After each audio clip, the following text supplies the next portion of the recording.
in session. We are going to adjourn to executive session pursuant to RCW 42.31.1101 subsection I. The council will enter in to executive session to discuss pending or potential litigation.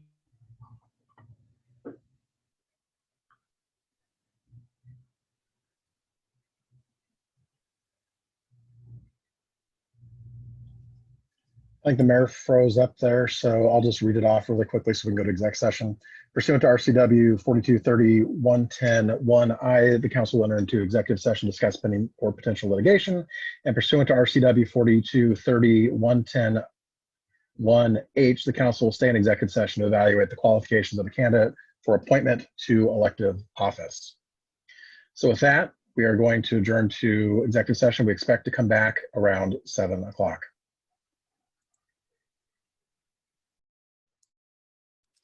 Okay, Mike. There's two of you, Mayor Baker. No, Not anymore. there. Mayor, My system is restarted twice. I read us through that.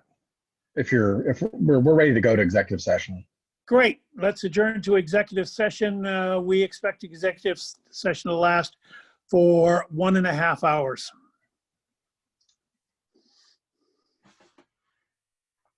Rob, are you taking us into executive session?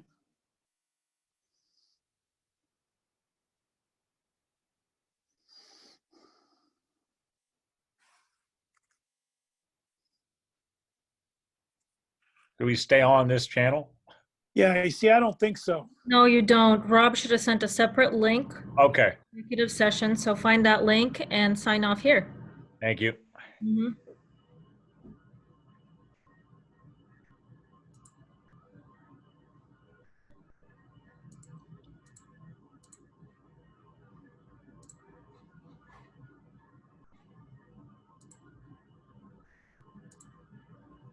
And for the benefit of all of our guests here, if you don't quite understand what just happened, an executive session is a closed session where only the council and certain people are permitted to discuss city business. So I suggest that if you are part of a regular agenda, which starts at 7, that you check back in with us at that time. Thank you. Okay, thank you. Yep, thank you.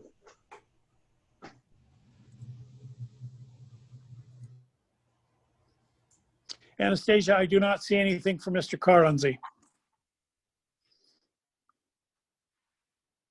Stand by, let me send you a link.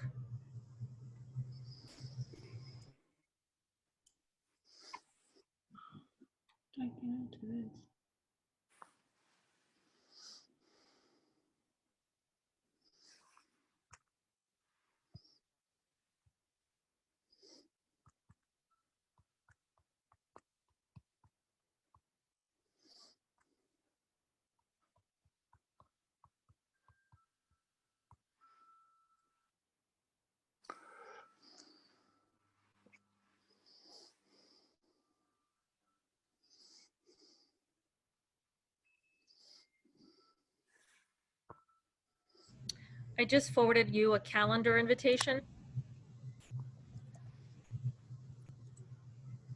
Okay. I don't have it yet.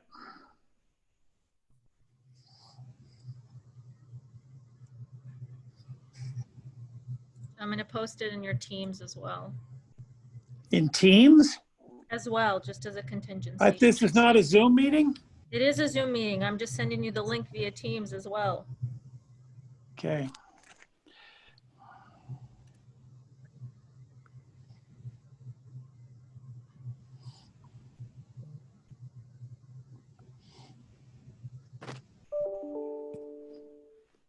Did you get it? I got something. Okay. But also Deborah doesn't have it and Nigel doesn't have it. Okay. Let me forward it to them.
position be, take away your petition, essentially, not give any ground on that. Is that kind of correct? Is that what I'm hearing from folks? Okay. Yes. You got the direction?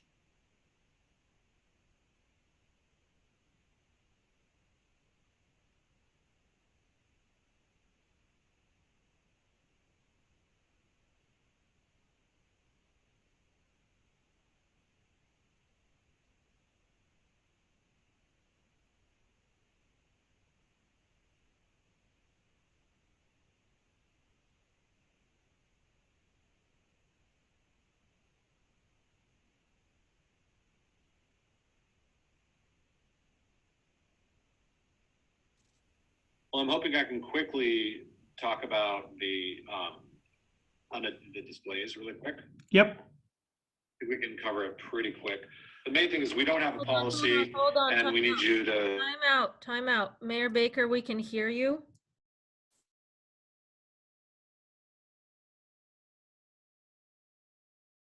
The Black Lives Matter display was put up there at the front porch. Time out.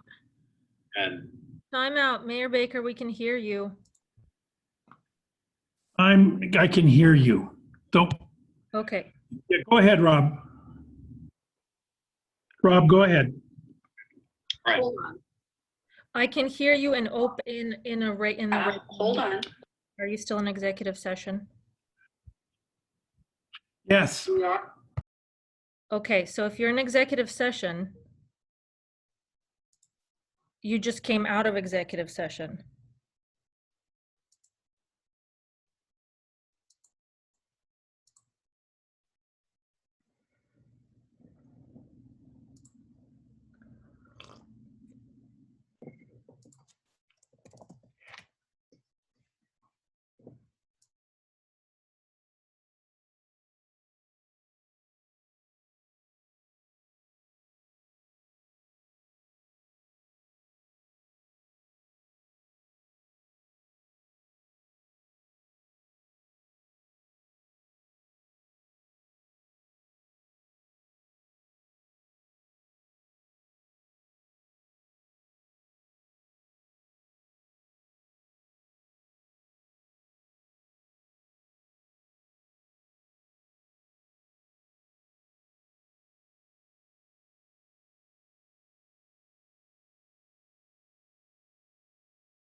Mr. Cornish, I believe we can hear you. You might want to mute until our meeting begins. Fantastic.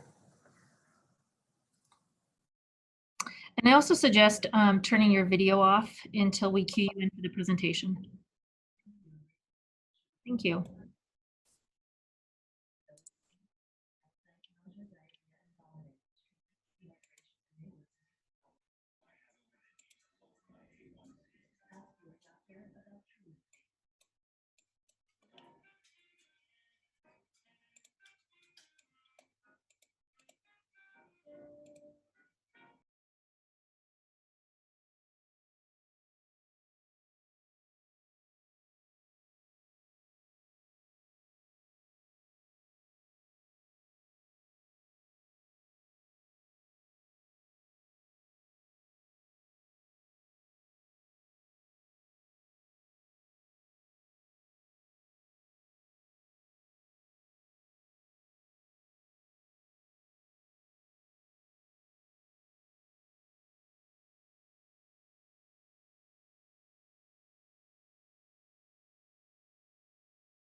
Anastasia, are you ready to go? Yes.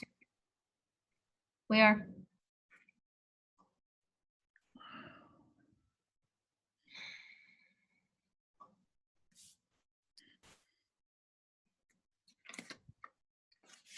If you're a guest with us this afternoon, we suggest keeping your video off until your specific presence is requested or your item of business is has begun.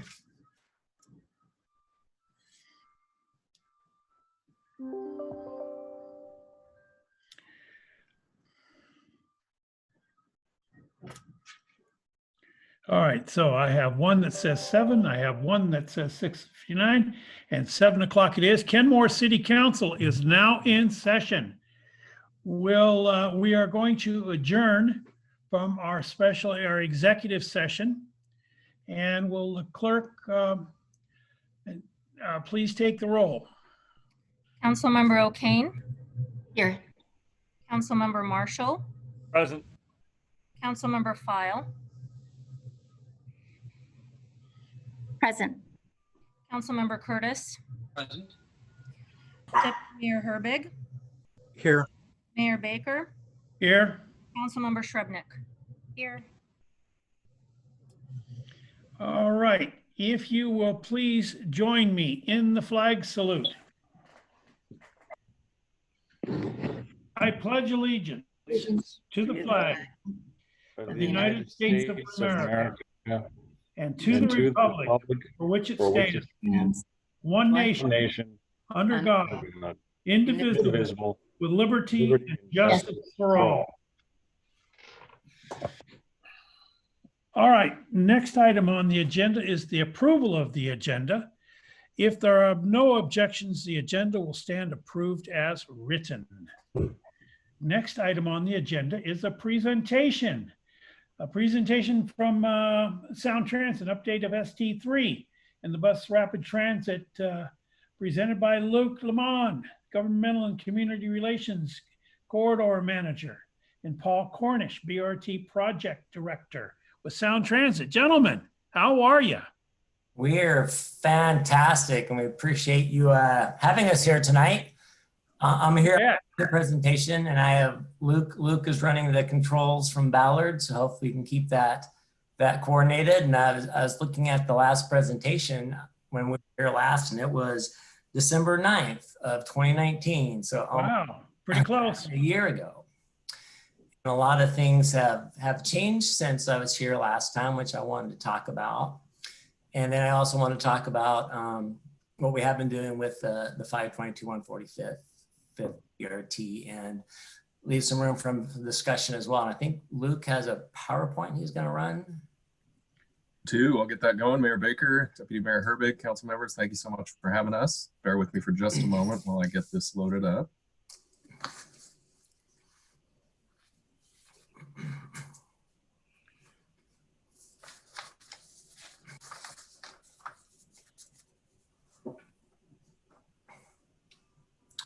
Okay, can I get maybe a thumbs up if everybody can see that? Excellent.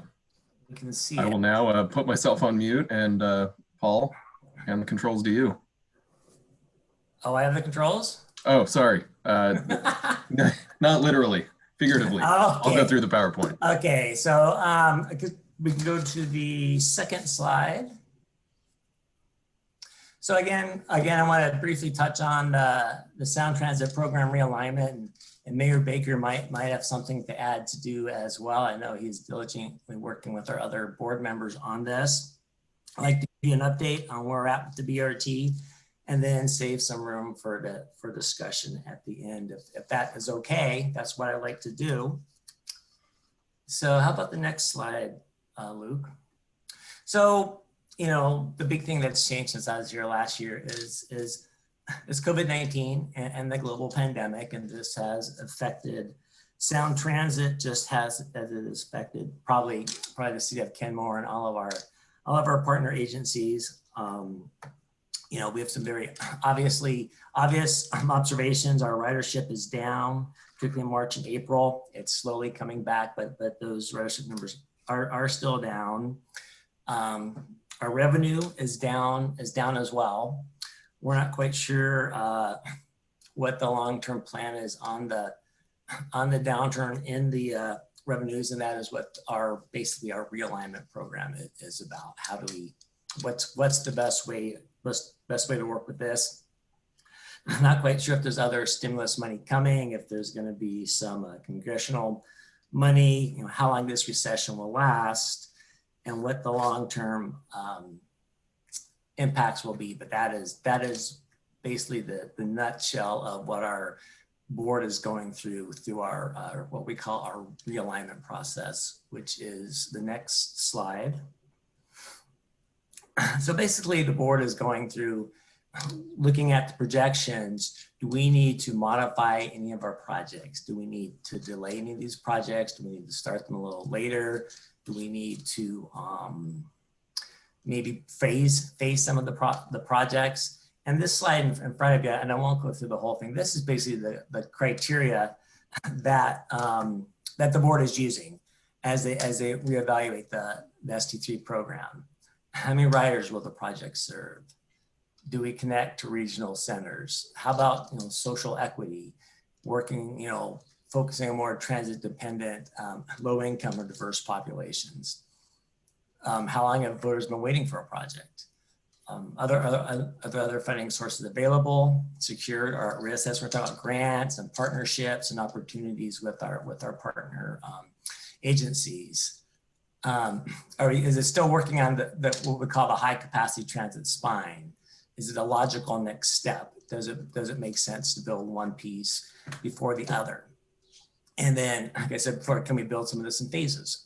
Does that make some sense? So these are all the criteria that the Sound Transit Board is working through the realignment process. And then on the next slide, please. So they started this process in September. They're looking to actually be done next July, and they spent a lot of time this fall working on what are the criteria, how do we want to measure this, how do we want to evaluate these projects. One thing they did do, which was really great for the BRT, is they actually moved forward with a few projects and took them, what I would say, off pause. And one of those is not related to the 522 BRT, because that project, moving into our next phase of design, actually happened before the pause, before the pandemic shut down. But what was put on pause was the sister project to the 522 BRT, which is the I-405 BRT.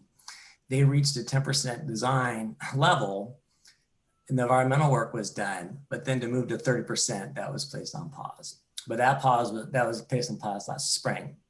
That pause was removed, went to the system expansion in October, and they approved that to move forward as well. So now the 405 program is running a little behind the 522, but they have notice to proceed. So they're moving forward and they're playing catch up to the 522.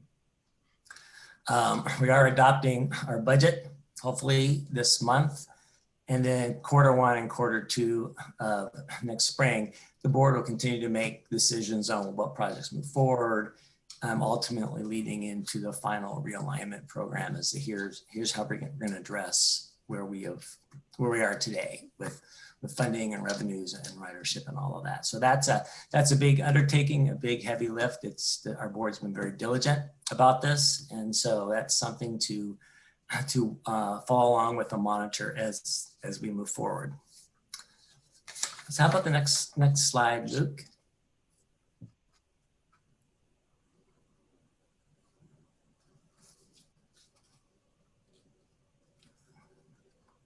Hey, Luke, can you move to the next slide?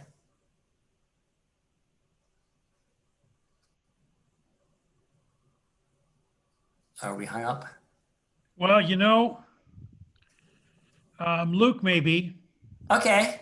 Ballard. Ballard's that third world country. We may have lost Luke. Is there any way, I think, and Sasha has the PowerPoint as well. Oh, back? Sorry about that. Did I drop off? Oh, no worries. There we go. Okay.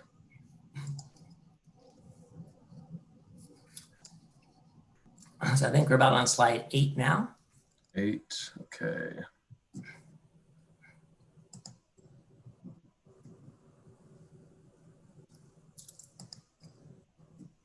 Well, it's not wanting to go into presentation mode, so let's hit that. Okay. So I know since it's been a year, I want to give you a quick refresh of where we're at with the BRT, or what we call STRIDE. STRIDE is the name of our program. So what we're looking at here is what we'll call a typical look of the station. We're looking for all of our stations to look fairly similar between the 522 and the 405 BRT. So you know you're at a BRT station. We've designed them to make the canopy a little longer or shorter depending on the expected ridership. But we want you to know that when you're at a STRIDE station, that's exactly where you're at, because we want them fairly similar.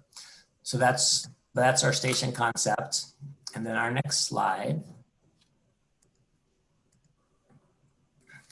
So this is the map showing both our lines of business, the 522 and the 405. The upper map, that is the 522 145th BRT, which will run from the South Shoreline Light Rail Station, currently under construction, all the way out to I-405 in Bothell. I think last time I was here, the STRIDE actually went all the way to Woodinville. I'm going to touch about that in a little bit, because we actually have a proposal for that, which it seems to be a win-win, and it's getting quite a bit of support for what we're doing. So I'll take you through that. And then the larger vertical map, that is the 405 BRT, which will run from Linwood, the new Linwood Light Rail Station, up the 5 a little bit down the 405 to Bellevue. And that we call that S2. That's the second segment. And then the other segment will run from the Bellevue Transit Center down 405 out to the Burien Transit Center. And so a big part of this project is what we call speed and reliability improvements. Business and transit lanes, business access and transit lanes, which I think Kenmore is very familiar with, because you have them throughout your city, and we appreciate that very much, because that is great. That is a big part of the 522 program. We're gonna have stations, shelters, signage, with real-time information. You know where your bus is, you know when it's coming. We have parking facilities. On the 522, we have 300 stall parking garages, one of which will be in Kenmore. I'm going to talk about that a little bit. We have a bus maintenance facility, which will be built up in Bothell. We have a new fleet. It'll be painted, marked STRIDE. What we're very excited about is we're planning on initially having half of the 522 BRT buses be battery electric buses. This will be Sound Transit's first foray into a battery electric bus, so we're excited to have it on the 522 BRT. And then we'll have branding that is our STRIDE. We have some slightly different color variations. And then again, the rider information system. So you know where you're at, you know where your bus is coming, which is very helpful to make the ride so much more intuitive and easier. And then the next slide. So again, it's a 9-mile long corridor with 14 what we call station pairs, because there will be like one eastbound and one westbound. That would be what we call a station pair. The parking, the connection to light rail and shoreline transferred to the I-405 in Bothell. And then one thing I'd like to mention is that initially we had 2 BRT station pairs in Kenmore at 73rd and 68th. And then we actually looked at 2 more, we called them provisional stations. The CF made good sense to include those so we did some more analysis on it, and we're recommending that we keep moving forward with a station pair at 61st. So Kenmore would have 3 station pairs in addition to the park and ride at the current Kenmore park and ride site. So the next slide, please. This on the map, if you can, it's a little hard to see in this case, but anyway, purple lines, that's the existing business and transit lanes. The blue lines are where we're building either a business access and transit lane, such as Lake Forest Park, or on 145th. We're building transit queue jumps, building lanes to get the buses through the congested intersections, such as at 15th. And then over in Bothell, we have a couple of yellow lines, and you may have noticed that that's some construction that the city of Bothell, Sound Transit's funding it. The city of Bothell is leading that. I think they're in about their second year of construction. It's going well. It looks good every time I go by and look at it, and we get updates from them regularly too. So that's great. It's great to see the construction for the BRT program out there. And then to the right side of the page, the routing would go through downtown Bothell, ultimately meet the 405 and what we call the transit hub. That is where 522 meets I-405. The state, as part of their North End Express tolling project, is rebuilding that interchange, and we're going to have the two bus routes meet down there in the middle. And then what I want to touch base with is the Woodinville piece. The original Sound Transit project did not have any capital improvements for the buses to help the buses get to and from the Woodinville Transit Center. There weren't any speed and reliability improvements attached to that. And that always made it a bit more of a challenge to schedule the buses because they had more fluctuation on the timing in Woodinville because they didn't have these improvements. So the very great and intensive process with the city of Woodinville, with King County Metro, with our own operations folks, we've decided to actually run a bus line from the Woodinville Park and Ride out to the transit hub. And some of those buses would actually go from the Woodinville Park and Ride to downtown Bellevue, which is where most of those riders go. So that will serve the Woodinville folks better. It gets them to where they need to go. And it also helps with the speed and reliability of the whole 522 BRT, because now we're just going between the 405 and the 5, where we actually have these capital investments to work on the speed and reliability. So that's a good point that I like to mention. That's a great example of a project refinement. We found what we think is a better solution, and that's what we're moving forward with. So that's the project as it's refined. I want to go to the next slide briefly and talk about what we've been doing this last year. So one thing we did, we had an online open house in August, and that was what we consider very successful. We had almost 3,000 visitors to the online open house, which is a great number. We received 51 people submitted comments. We got four emails with suggestions. A quarter-wide theme is folks really support the 522 BRT, which is great. And that's one of the really cool things about this project. It was a community-generated project that made it into ST3, and the community still supports that. And so that is great. With questions about what's going to happen to this existing Sound Transit 522 Express service.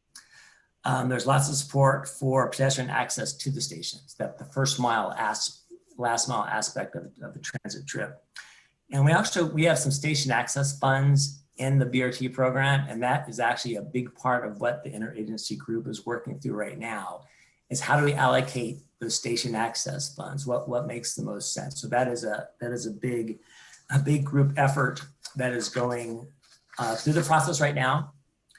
And then some Kenmore specific comments were that I would support local businesses near the park and ride, including St. Vincent de Paul. Support for protecting the Kenmore, the Heron Rookery up by the park and ride, which that'll be a big aspect of what we end up with out at the park and ride, is we, working with the rookery, working with fish and wildlife, and make sure we don't do any damage up there. A lot of questions about the future of the park and ride. The park and ride's a big issue. And then folks are still excited about our BRT service, which is great.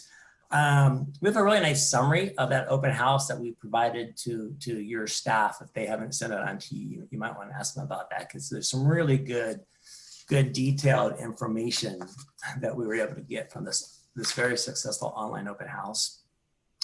We also identified 6 potentially impacted properties in Kenmore, and we've met with 4 of those property owners, and we contacted them earlier in the spring, and we actually managed to meet with 4 of them and talk about the project and potential impact. So that's good. It's good to meet with the folks adjacent to your project and kind of understand what they do, what the impact on their property could be, and see what kind of solution we can find out. So when I was here last year, we were just finishing up our 10% design. I'm pleased to say, because this project was actually, consultant was actually started to move last March, we have finished up what we call our 30% engineering plans, our preliminary engineering plans. We have actually given that to city staff. The city staff reviewed it, sent it back to me with comments, and now we're working to address those comments. So that was great. That's really good progress, is to get that 30% plan set reviewed. The environmental review is underway. This is where we do the traffic studies, the noise studies. What are the impacts of this project? What does it do? What does it do visually? What are the environmental impacts? So that process is underway right now. We're finishing up on what we call our technical reports. Those are being sent out to staff to review as well. So that's all going along. That's moving well, as we expected it to do. We are, to a certain point, kind of waiting to see what happens once we finish this aspect. What's going to happen with the board realignment decision in July? What are our next steps? How do we move forward? So that's where we're at with the project. And I did briefly want to touch on the Kenmore Park and Ride. I know we talked about this quite a bit a year ago. The project is to add 300 additional parking stalls. We've been doing a massive coordination effort with King County Metro. City of Kenmore staff have been fantastic about, what are the options out here? What can we do for parking? What can we do for a transit-oriented development? What's the win out here that we're looking for? So if we can go to the next slide. So Sound Transit had hosted a series of workshops at Kenmore City Hall to look at what are our options out here? What can we do? We need to put in the parking. We don't want to preclude transit-oriented development opportunities. What's the best mix of what we could do out here with all these partners at the table? The result was our coordinated development plan concept. This includes what we call an integrated mobility hub at the current park and ride. This is where we're working with King County Metro. They have layover, they have service there as well. So how do we keep that service, what it needs to do, put in parking, and maintain our TOD opportunities as best we can. We did a TOD feasibility report, and my understanding is that Nancy is hoping to get a council briefing next January to actually focus on what's going on at the Kenmore Park and Ride. I think that would be a really great discussion to see everything that we've been working on, trying to find the best solution out there. So I hope I didn't put Nancy on the spot, but I'd heard that she was talking about that. So hopefully that comes to fruition. And then I have a final slide, which is basically kind of an offshoot of this work. What everybody said makes the most sense is that would actually be a King County led project. They're the owners of the site.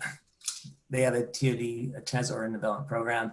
So do we work closely together, and how do we find the best use of that site? And so what's leading to this is King County Metro led approach. And I think King County might be the ones actually coming back in January, but that's it. There's lots of exciting things with the BRT, but I think the potential of what can happen out at Kenmore is really exciting because we have the transit element. We have the potential for this transit-oriented development. We all have something that we'd like to see as a win-win. So that's a very exciting piece of this program to be a part of. And the staff that have been working on that have been doing a great job. So that was really my presentation today. I just wanted to sort of hit where we're at the project as far as the Sound Transit Board, the realignment process, what we've been doing with our project as we move forward. We're at 30% design. We still have that third station pair in Kenmore. We're still recommending to move forward with that. The technical reports are coming out, being submitted for review.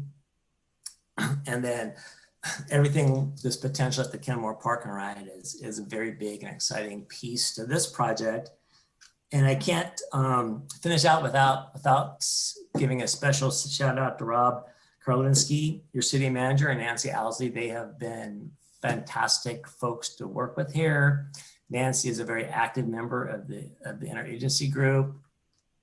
Rob's been part of the city managers group and lots of meetings. So I just like to point that out, that they have been doing a fantastic job for the city of Kenmore and really working with us and our other project partners to come up with the best project we can, and understanding that things are a little different as we go through this realignment process, but it's moving forward, and that's where we're at. And with that, I'd like to take any questions or discussion that you would like to have.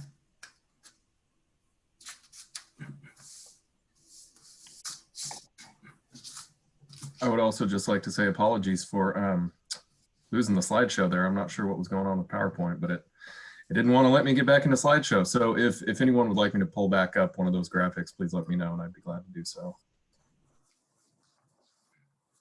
Luke, if you wouldn't mind remitting the entire slideshow to me, I'd like to share it with the council after this meeting.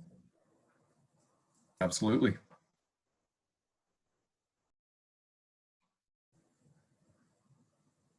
You're muted, Mayor Baker. No, I'm not muted. I'm not muted. Nigel, everything's frozen here. Why don't you take it? Okay, Councilmember Shrubnik. Well, I just want to thank you both for really great presentations, very informative. It's really helpful to kind of know where things are at and how, you know, the challenges that you've had this year are just amazing. And so really appreciate all you're doing. I just had one little question, and that is, does the 585 stalls, does that represent the 300 additional, or is that something shy of 300 additional? I believe that was the 300 additional. Okay. I'm sort of on the edge of my limits right now with the knowledge of that, but that will be part of the as we move forward, particularly if we get to come back in January. But I think that is actually the additional stalls. Thank you. Anybody else? Anybody else with a question? Rob's got his hand up. Councilmember Curtis? No, Rob. Oh, Rob. Yes, Yeah, city manager. if there aren't any more questions, I just wanted to also kind of reciprocate a little bit of love here. We're just really glad to have this team assigned to Kenmore. Paul and Luke and Kathy Leota, who happens to be a Kenmore resident, by the way. Yes. I'm just so pleased with all the communication that goes on. I think they go out of their way to keep us informed, and not just us as city staff and city officials informed, but the community at large. And so I just want to thank them for just the tremendous amount of work you do to communicate, but also to keep this project moving forward, and all the technical expertise you provide and the collaboration between all my staff and everything. So, and you know, Kenmore just loves this project. You have us at hello. So if you have any communities that are fighting you at all and you're wondering which projects you should go with in these limited funding circumstances, choose Kenmore, because we love you and we want you. That was great. All Duly right. noted, Rob. Thank you.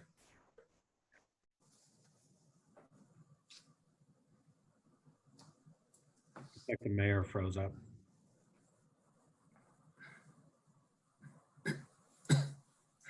All right, so I think we're done with this presentation Sure. then. Thursday. So anyway, thanks, Luke. Thank you very much, Paul. Appreciate everything. Anytime, you bet. Absolutely. All right. Thanks, everyone. Thank you, guys. Bye-bye. Next item on the agenda is recognition of exceptional service of Finance Administration Director, Miss Joanne Gregory. Mr. Carlinsey. Thank you, Your Honor, and City Council. So I've been looking forward to tonight and not looking forward to tonight. Sorry, I got to compose myself. Okay. I didn't think I was going to do this, darn it. Now you're pulling one of my stunts. I just adore Joanne, and it's going to be hard to have her leave our organization. So anyway, I've got kind of a long speech here because I want to do her justice, especially since she's retiring, right? She's got a lot of years in public service, and this is a big deal. She's not just leaving Kenmore to go somewhere else, she's retiring. And so, you know, Joanne lives and exemplifies our service vision, which is propelling Kenmore upward. We create a thriving community where all people love where they live. And let me just go over this is just a few of her accomplishments that she's accomplished in the last 13 years. So Joanne has achieved consecutive clean audits for every year that she's been here. And she's also achieved a AAA bond rating for the city, the highest bond rating possible. She helped you all pass the financial sustainability plan, the walkways and waterways bond measure, and structuring the bond issue and issuing the debt and the bonds for those. Also, I asked Brian Randall, our accountant, to give me a couple numbers. In the 13 years Joanne has worked for the city of Kenmore, $304 million has gone through the city's checkbook. And 124 million of that has been for capital projects. And just think how much you can transform with 124 million for capital. Anywhere from the massive and very transformative changes on State Route 522. I mean, that was a road with no sidewalks at all. People had to walk out onto the street sometimes to get from point A to point B. And she helped make that happen. The new City Hall construction, the West Sammamish River Bridge, all the sidewalk projects, all the parks projects that you've built.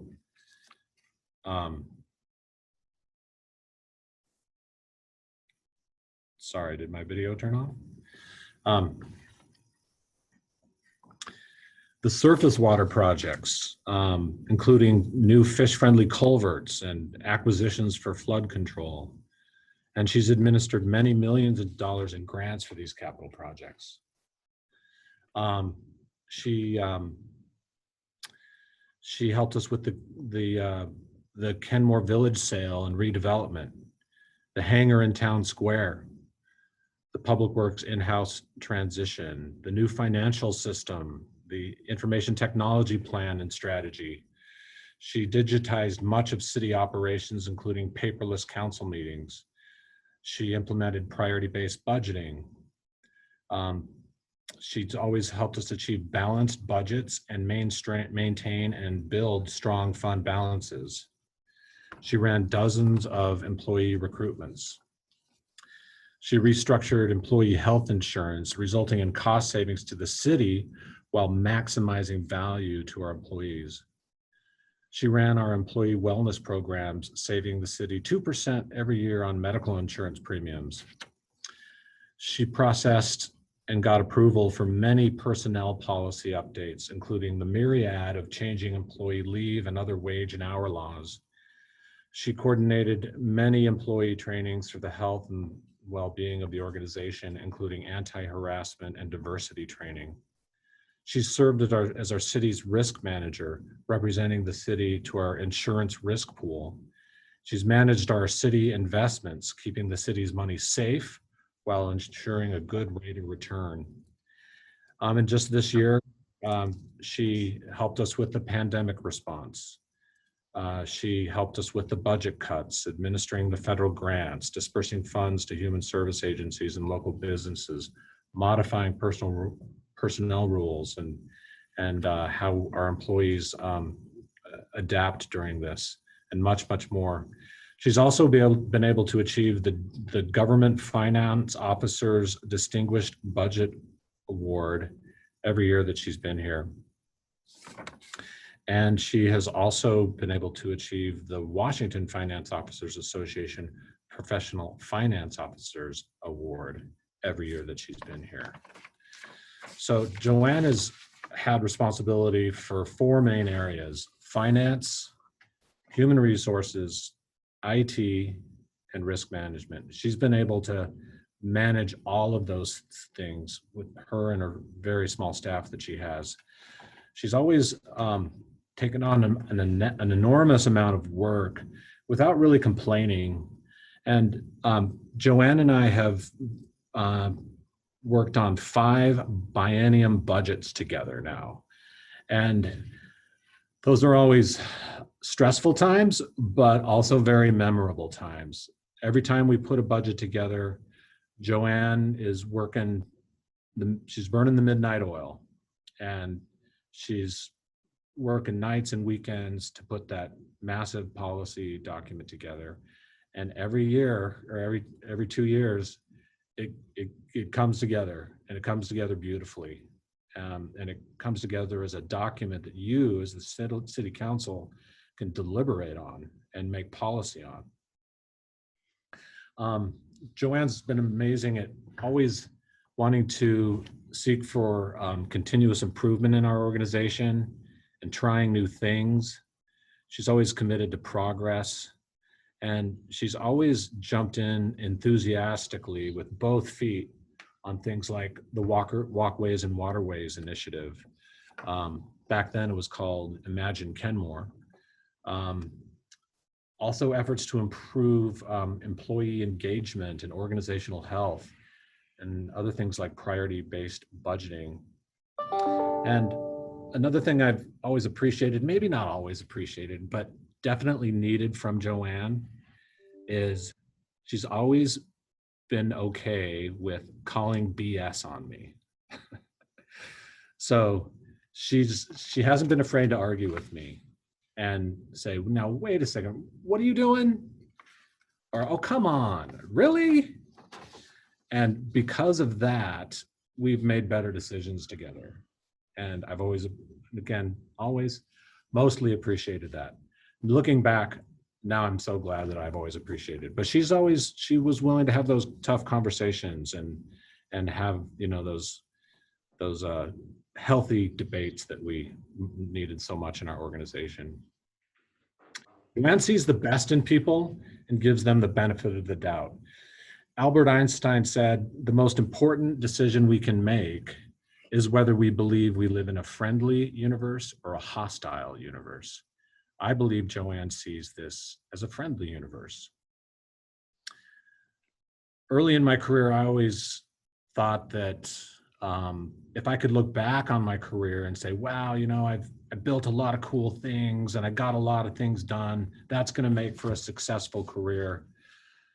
But people like Joanne have taught me that it's about much more than that. It's about lives touched, relationships built. Whose hearts have we lifted? Who have we helped make life a little better for? What long-lasting friendships have we made? Joanne has taught me things like that. Joanne has been an example to me of how to be a good, kind person, how to have a strong work ethic, how to show enthusiasm and passion for public service, and much more. I'm honored to know Joanne and to have worked with her for the last 8 years of her career. Joanne, thank you for deciding to give your career to public service. You've made a huge difference in the lives of many. Best wishes as you embark on your next journey in life. And don't forget to ask, where's the fun? So thank you, Joanne. Thank you, Joanne. Thank you. So we've got something that we want to give you, and I think we're going to get the screen shared now. But There's somebody at my door. Answer your door, Joanne, Can I answer my door? please. And City Clerk, you have something to show on the screen, I do. Stand by. please? Stand by.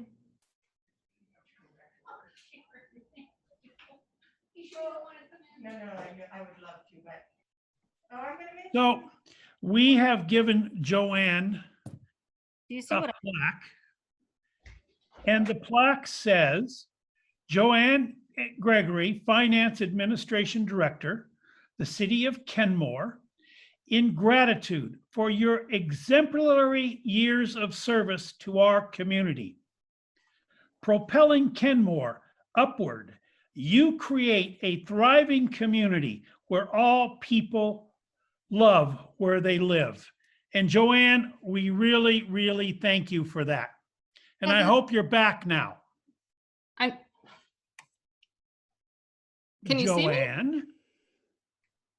We can see you. You can see me? Okay. That is so. Okay, Cool. if you can stop sharing the screen, please. Thank you. Thank you so much. That's just fabulous. Thank you. Oh, you are so welcome. You you deserve that and all of the accolades we could ever give you. You have just been amazing. Let's go around. Council, I'm sure we all want to say something to wish her well. Let's start with Councilmember File. Mrs. Joanne Gregory, you have been a delight from the first time I got to meet you and sit down with you and get to know you, one-on-one, let alone the many years you have served our community of Kenmore and the city of Kenmore. You lead with a standout stellar career. You're an amazing wonder. You are irreplaceable, and we are going to miss you. I will wish you many, many days and weeks and years ahead of joy with your family and your friends. Well deserved, and congratulations. It's an honor to celebrate you today in your retirement. Thank you. Councilmember O'Kane. So kind. Well, Joanne, I just want to say it's been an honor to work. Councilmember O'Kane. Oh, sorry. Can you hear me now? Can you hear me now? Sorry, Ms. Gregory. I'm so thankful that I've been able to work with you for the past year. And I just want to share, as a person who has ironically worked in the accounting department of the Port of Seattle for 13 years, with a team of about 60 accountants, and with internal auditors and GFOA and audit firms, SAO, plus all of the groups that you've actually provided service for the city of Kenmore with, HR, ICT, risk management. I have worked with some incredible high caliber people, and you stand out. And I just want to say thank you for your service to the city of Kenmore. We are so fortunate for your leadership. From your very first presentation when Rob was, our city manager, was introducing us to staff, I thought, wow, this city has got incredible people. And it was your presentation that really stood out. So thank you. I really wish you all the best. Thank you, Councilmember.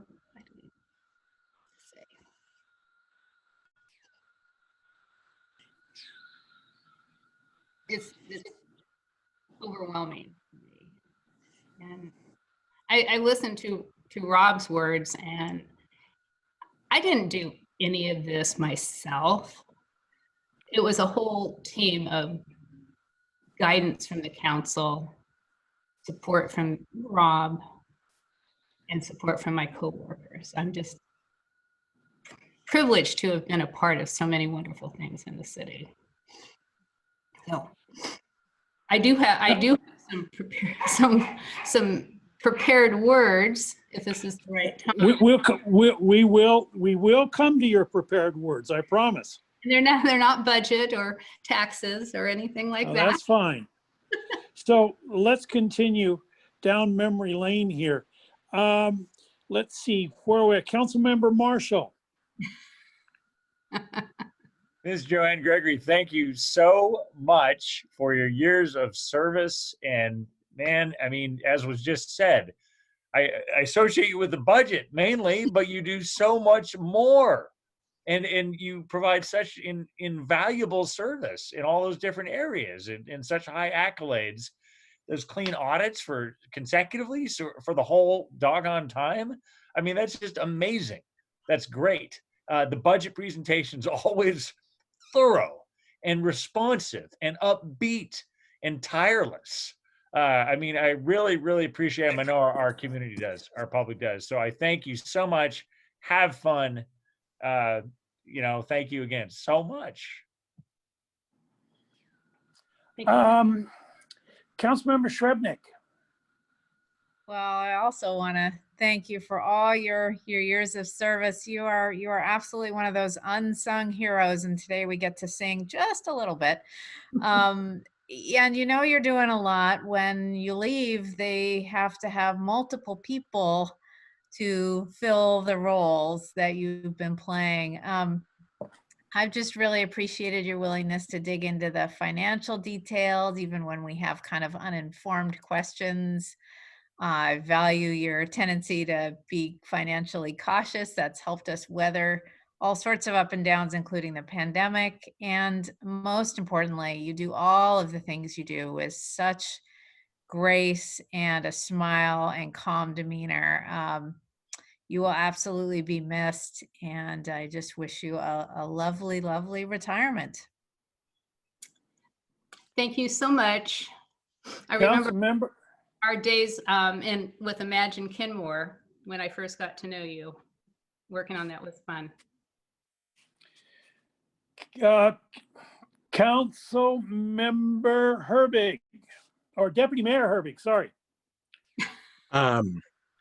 It's hard to go after 4 other people, but and say something new, but everything that's been said is dead on. Your the professionalism, the upbeat attitude you've brought, even when we've thrown things at you last minute in budget and you had to make changes relatively quickly, you've done it with a smile. You have been a very steady hand. And you're going to be missed a lot. I really hope that you enjoy your retirement. I know Kenmore's going to miss you a lot. I know Rob, even when I first came on as a council member, Rob was dreading the day that you were going to announce you're going to retire. He brought it up years ago as something that he was dreading was going to happen at some point. And when he broke the news earlier this year, I was like, okay, this is going to be a big one for us as a city, but we will persevere. But we really can't thank you enough for everything you've given to the city, all the work you've put in for the city. And I really hope you enjoy your retirement. Thank you so much. Of course you will persevere. That's so funny though, to know that. you talked about it so long ago. It was years ago. Councilmember Curtis. So we've both been with the city of Kenmore for 13 years. And so you and I and the budget have grown together, and the budget gets longer and longer every year.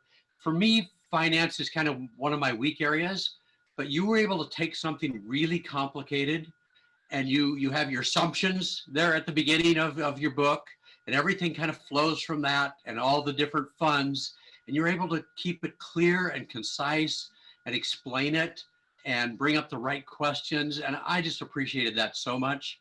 I've just seen how the whole process has matured and become almost routine. It's still a huge project, but you've got a system laid down that I can easily see somebody else stepping right in, and the next biennial budget will be a different person, but you've already laid the tracks.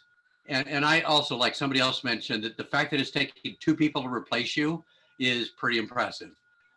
Happy retirement. I tell you, it is great to be able to decide when you want to get up and when you want to go gardening.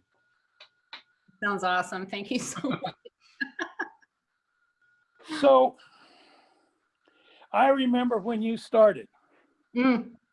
I remember we were on annual budgets and we hadn't made the move to biennial budgets. And I think you started in December and Milton started in January. It has been an interesting ride. It really has. We're on our third city manager. And as far as I'm concerned, the best one. But I'm looking back on the conversations we've had, the gossip we have shared. And what I am going to truly miss the most is that smile of yours. You brighten every day around City Hall.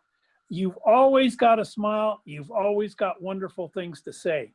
And I am truly, truly going to miss your presence at City Hall.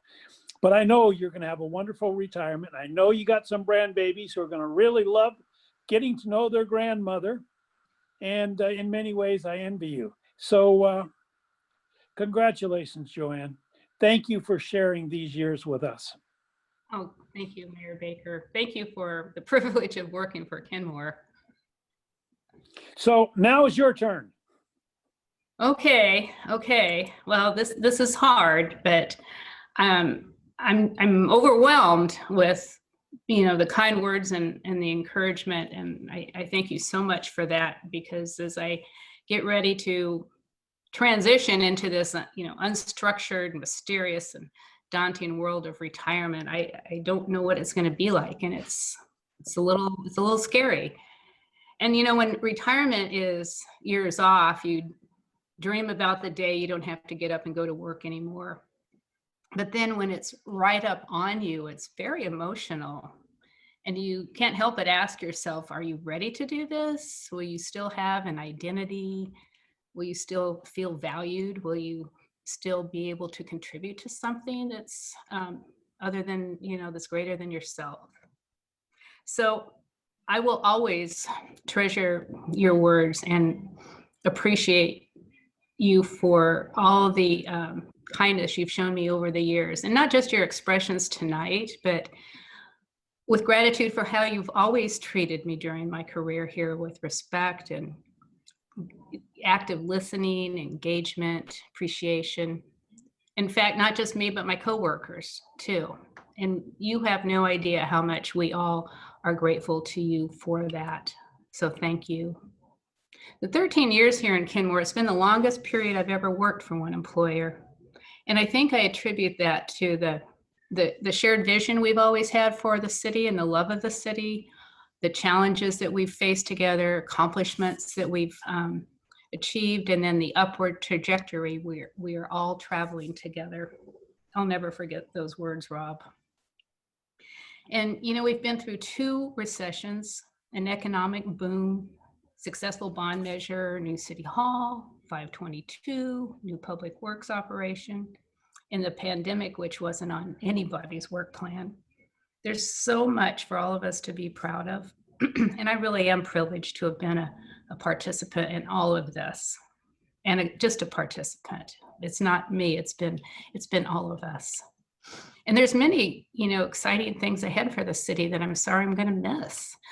We've got really cool capital projects coming, a well thought out financial sustainability plan, which will make future budgets so much more achievable and manageable. We've got ambitious council goals now and an exceptional staff that's going to drive all of these forward. So thank you, Mayor Baker. Thank you, City Council, present and past, for your wise governance. And thank you so much, Rob, for your support, your confidence, your fun-loving way, and your leadership. And thank you, coworkers. And here I have to give a shout out to Brian and Carla. I think they're in the meeting, and I'm sure I never showed them how much I appreciated them. But they supported me, and my other coworkers did. And they support each other every day, enabling all of us to achieve our goals and have fun at the same time, which made Kenmore such an exceptional place to work. a wonderful place to wrap up my career. So again, thank you so much for the recognition. I greatly, greatly appreciate it. Thank you very much. I'm having a little trouble here because of my email. And if I go off my email from what I want to do, I am not going to be able to find what I need to find. So if you can just bear with me for a second. I'm trying to find an email, and I'm sure I will find it in a minute.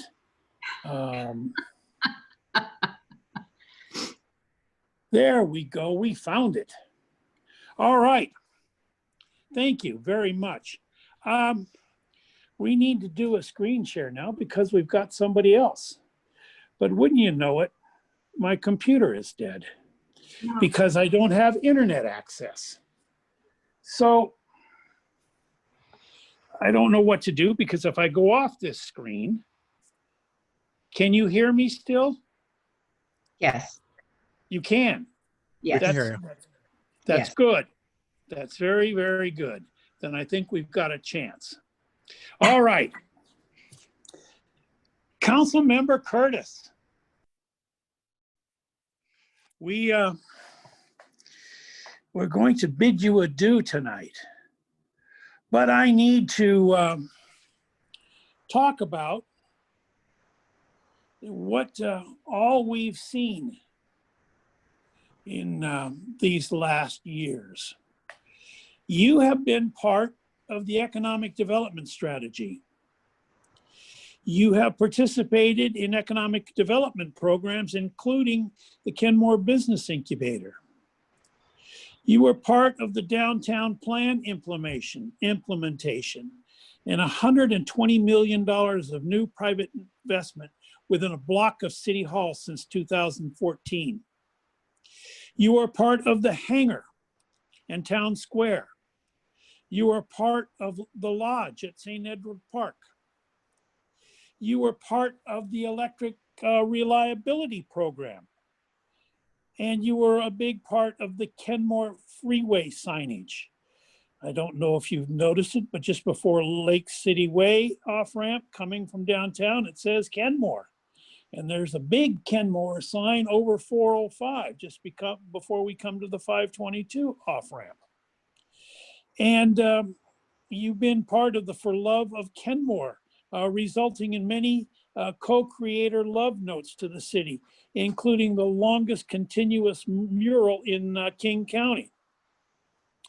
You've also been part of public access to the water, new docks, 3 waterfront parks, the Tweet property acquisition, and waterfront recreational programs. You've been part of the SR 522 program, improvement programs. You have been responsible for some new sidewalks and better channelization and utility undergrounding and beautification. You were instrumental in Target Zero, bike ped safety, including road diet on major arterials and over 15 new flashing beacons at crosswalks, and many new miles of sidewalks and bike lanes and other traffic calming measures. And examples of some of the sidewalks projects you've been involved in has been Northeast 181st Street from 65th to 73rd, 67th Avenue Northeast from 181st to 185th, Northeast 202nd, Safe Routes to Schools project, and another one at Northeast 153rd, a Safe Routes to School project, and 68th Avenue Northeast from 82nd to 185th. You're part of the West Sammamish River Bridge replacement, although there may be a few choice things said about you in your absence, and also with Walkways and Waterways bond measure, park development projects, North Shore Summit Park, the new one, Jack Crawford's skate court, the new one, rhododendron park improvements, including basketball court, restrooms, playground, float, boardwalk, and boathouse. The Log Boom Park improvements, including playground, restrooms and a pedestrian bridge and temporary float. Morelands Park with a renovated athletic field and a restroom. Squires Landing, float renovation there along with a temporary float, and Town Square in the hangar. Bastyr ball field improvements, Tolt pipeline trail improvements, and new restrooms at the boat launch. You've been involved in park and open space acquisitions, King County transfer of Squires Landing Park property and Inglewood wetland property, and King County transfer of Twin Springs property, the Tweed property acquisition again, and expanding waterfront access at Squires Landing, and part of the open space and flood control programs and properties at 73rd and 192nd.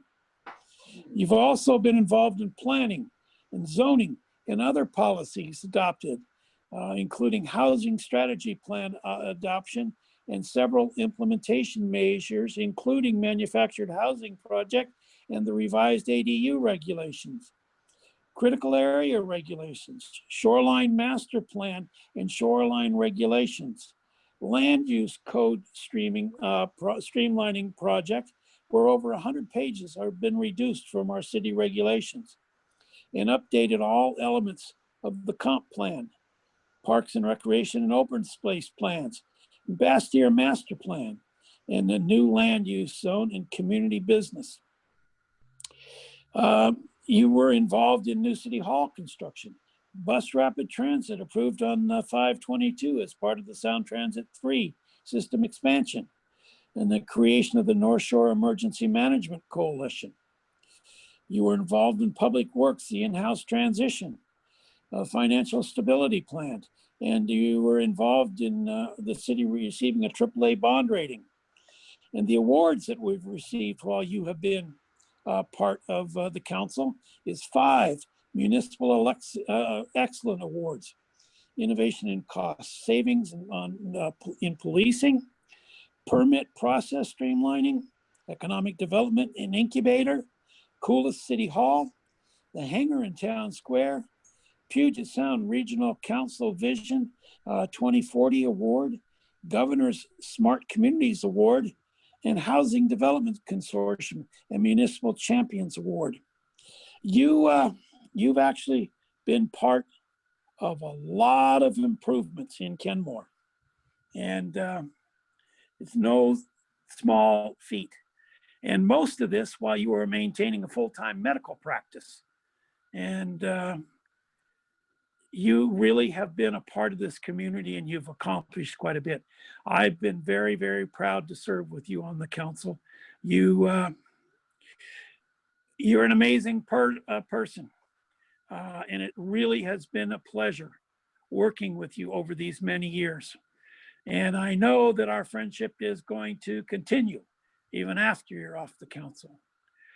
But I know there's other people wanting to say something to you. So let's start with Council Member File.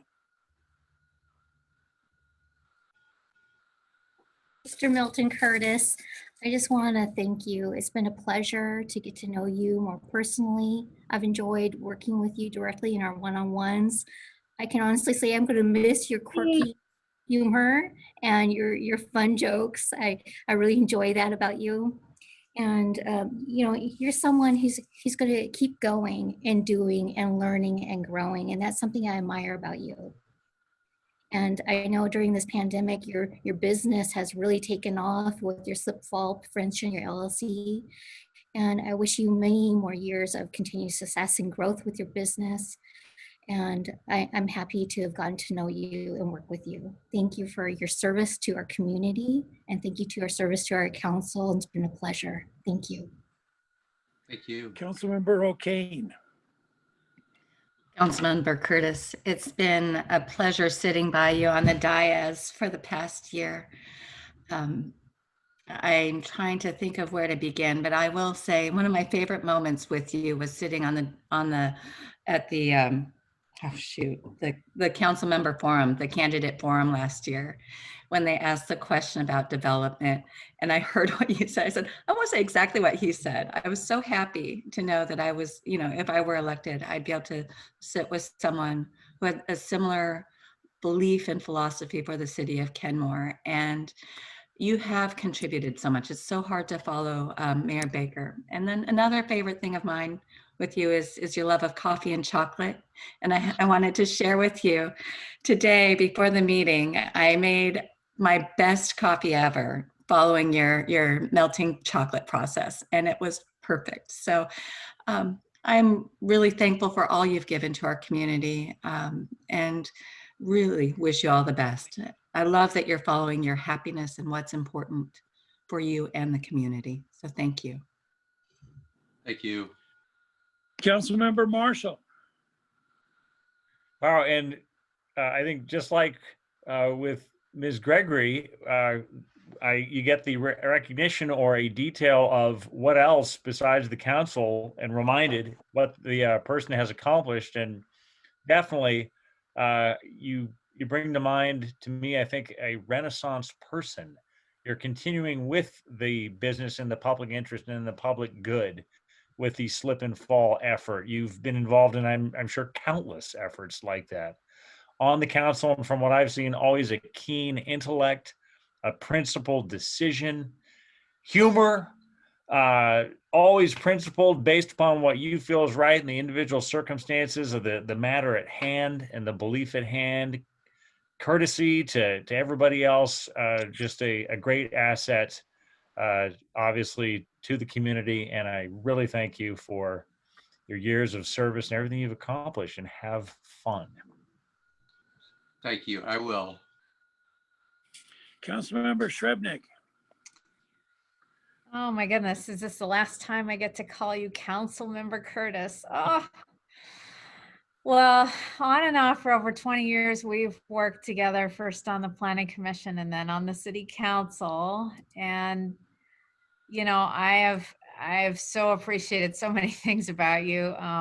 Your analytical mind and attention to detail and ability to listen to others, particularly your balanced approach to policymaking and kind of openness to seeing things from other people's perspectives, and frankly, just plain hard work on both bodies, both the Planning Commission and the Council, and with great good humor, and that's just so lovely. I want to extend, you know, a heartfelt thank you for all those years of service, and Kenmore residents have absolutely benefited from it. And I personally just really admire people who put their shoulder to the wheel for the public good. And you are one of those people. You are a doer extraordinaire. And I really admire that. I'll miss sitting next to you. No one's really going to take that spot for me, but I trust that you'll stay involved with city issues, and I certainly hope that you will. Thank you. Thank you so much. Deputy Mayor Herbig. Well, Councilmember Curtis, it has been an extreme honor to serve with you these last, I guess going on 7 years now. When I first joined council, I wasn't sure what quite to think of you. But working with you, it's become obvious that you are one of the most thoughtful people when it comes to policy. You come up with questions that hadn't occurred to me going through things that are really insightful. I've always valued your input on the dais quite a bit. And I'm going to miss that that intellect and that thoughtfulness that you've put towards policy on the council. You've also always brought just a really great positive attitude towards your work that is infectious at times and has helped the council, I think, as a body. It's been really great getting to know you. It's been wonderful serving with you, and I wish you the best. And we're going to miss you. I'm going to miss you. Thank you so much. So, yeah, I don't know what more I can say, except we have something for you also. And the elf was busy today. So if you holler up to Jeannie, she has got a plaque for you. I'll be right back. I will share, the clerk will share the screen. And this plaque is given to Milton Curtis in appreciation for his service and dedication to the city of Kenmore. Sharing went away. Was it sharing before? Hold on. Tell me when you see it. I did see it. No, not yet. Now I see it. Right.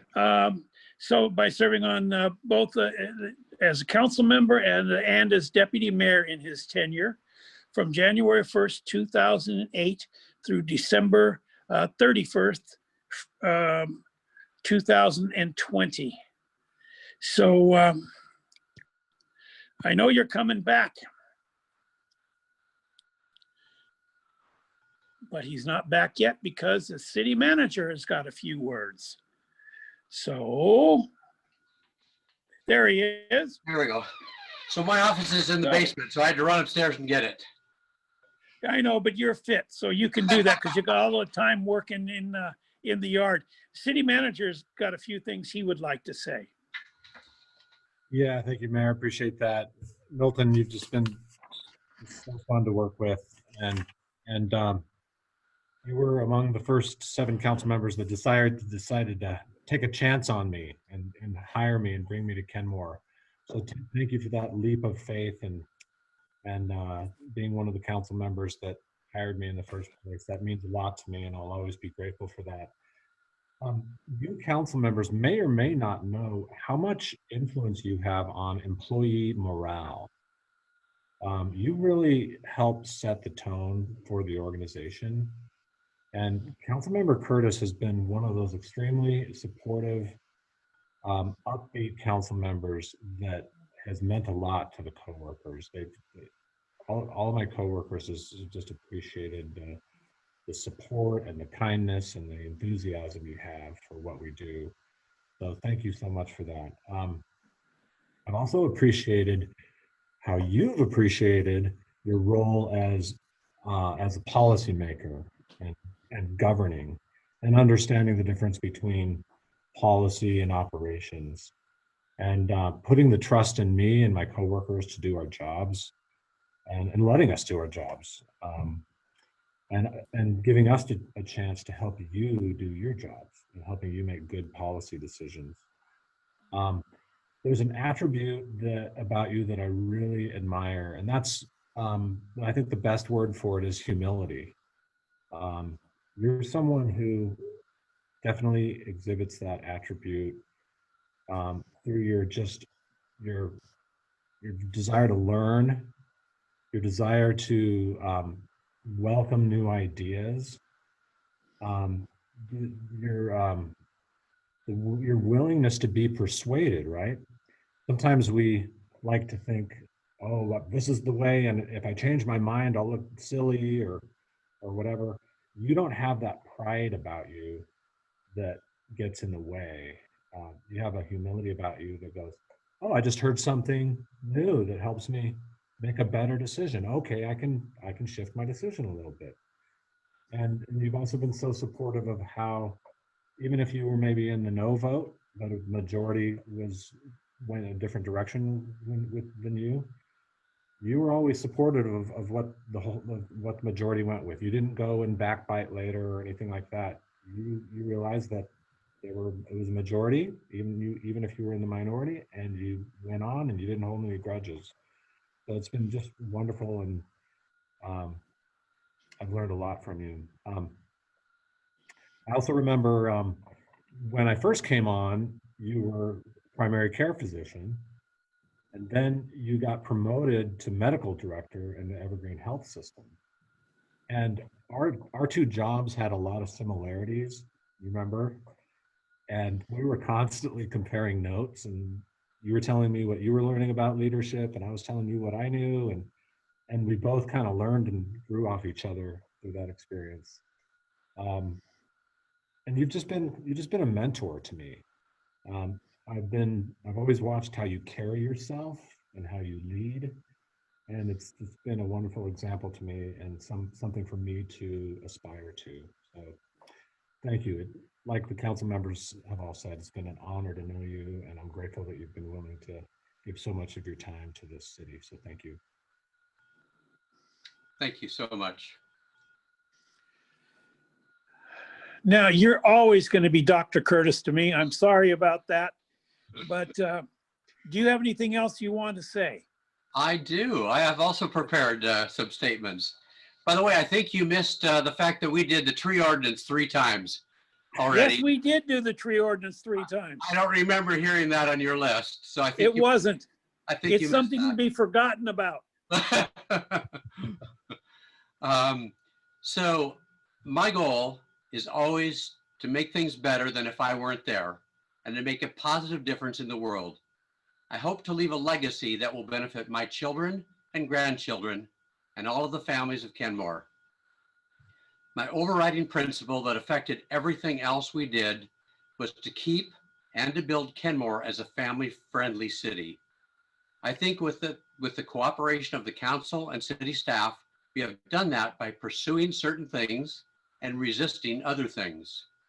We benefited families with projects such as the numerous parks improvements, especially the walkways and waterways levee, basketball court and children's play areas in Rhododendron Park, skateboard park, docks for water sports at Rhododendron Park and Squires Landing, sidewalks and trails for moms with strollers, young children on bicycles, and seniors out to get some exercise, safer sidewalks and bike paths, art in numerous forms. We also provided family-focused activities that brought us together, like music in the park, music in the square, the hangar and town square just to hang out, 4th of July celebrations, holiday celebrations, and many other family-oriented activities. So those are the things we did. So mostly we focused on the positive, but in my opinion, we also discouraged activities that do not build families, such as gambling. So our focus was on the positive and on building what we envisioned. I think we are succeeding, and I hope the council will continue in that direction. I look forward to the day when our downtown is a vibrant, walkable destination for families. Thank you to the citizens of Kenmore for allowing me to serve you for the last 13 years and to be a statesman for Kenmore. I never did consider myself a politician. And a thank you to the council members, to Rob Carlincy, our city manager, to our staff members, and to Michael Pendleton, who became friends as well as coworkers over these years. In closing, Kenmore is a great city that we can all be proud of. Thank you. So let's take a few minutes, enjoy our cupcakes, and we will come back at in less than a minute. We will start this. Okay, before I sign off, thanks so much for the wonderful words, for the wonderful send off, the delicious cupcakes. That was very clever, very fun. And you're leaving us. Well, I guess you are leaving us. I'll be around for this week and next week, but I'll be at the council meeting next week when we introduce Leticia. Okay. Okay. So wonderful. Thank you. you. Thank you. Kenmore City Council's now back in session. And the next item on the agenda is the consent agenda. Is there a motion to approve? So moved. Seconded. Moved and seconded. Any discussion? Hearing none. All those in favor say aye. Aye. Opposed? The consent agenda stands approved unanimously. Next item on the agenda is the business incubator update presented by the Assistant City Manager, Ms. Nancy Owsley. Good evening, Mayor and Council. Pleased to be with you tonight, and it is such a special night honoring Councilmember Curtis and Joanne. We're here tonight, and I'm going to be joined by several people who have been involved in the incubator over the past few years to give you a report on the Kenmore Business Incubator. As you know, the city is concluding its funding and leadership for the KBI in 2021. And we're here tonight just to give you an overview of the program and the work that's been done with and by our local businesses. Next slide, please. The program, as you know, began in 2013. And it is based on providing low-cost workspace and business development consultation. We work with people, with businesses who lease office space from space that we lease, and then also what we call our virtual incubator, which concentrates on business development consultation. And the city can be really, really proud of the fact that over 100 businesses have been served since 2013, and either as an incubator client or in business acceleration training. And though the city's role is ending, the good news is that resources for businesses and support will be available in the city through other sources. And I'm going to be joined tonight, next slide please, by some of those people that we have worked with. First of all, Mark Steer is with us, and he is with High Five Software, longtime Kenmore business, and he and his company have been inside the incubator for a few years. Marilyn Hall will be with us, and also Corey Hansen, who was our program consultant for several years, but also has provided really wonderful training in business acceleration training that is funded mostly by the Port of Seattle. Next slide, please. So business acceleration training is a 6-session program designed by Corey Hansen, and you can see all those smiling faces began in 2016, and 64 businesses have been served through that.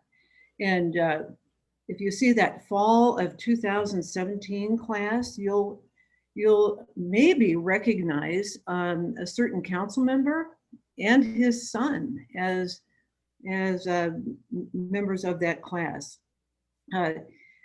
Corey did go ahead and we did a class in 2020, which of course had to be virtual, so we didn't get a photo of that class.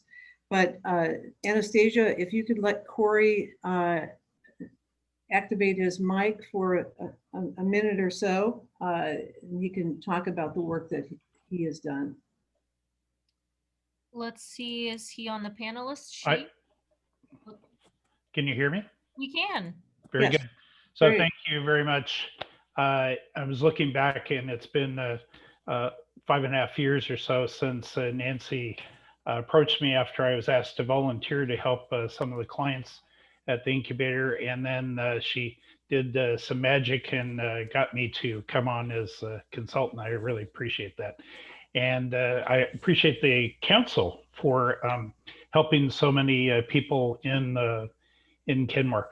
By the way, Nancy, I think we forgot to add the 20 or 30 people that took the training the 2 years before the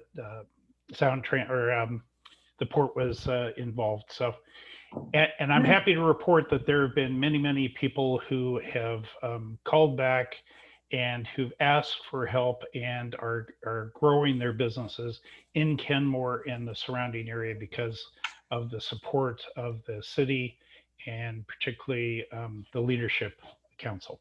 Thank you. Thank you, Corey. We'll go on to the next slide, please, Anastasia. So for those of you who haven't been in the space that the city leases over by 73rd and 522, this is the entry into the second floor area that we lease. And we lease this from the Butte family, Mobeen Butte and his family. And they have really been wonderful to partner with. They're a family of entrepreneurs, and they have embraced the idea of the work that the incubator does. And the really good news is that the family intends to continue making this space available for small businesses to lease. And so 3 current in-house businesses will continue working from this space. And you can see that we have logos of when this was taken. There weren't as many companies that we're working with as now. But we've always felt it was really important to show those logos and to show what the variety of businesses that we've worked with are. And 40 companies have been associated with the incubator, either as an in-house or virtual client.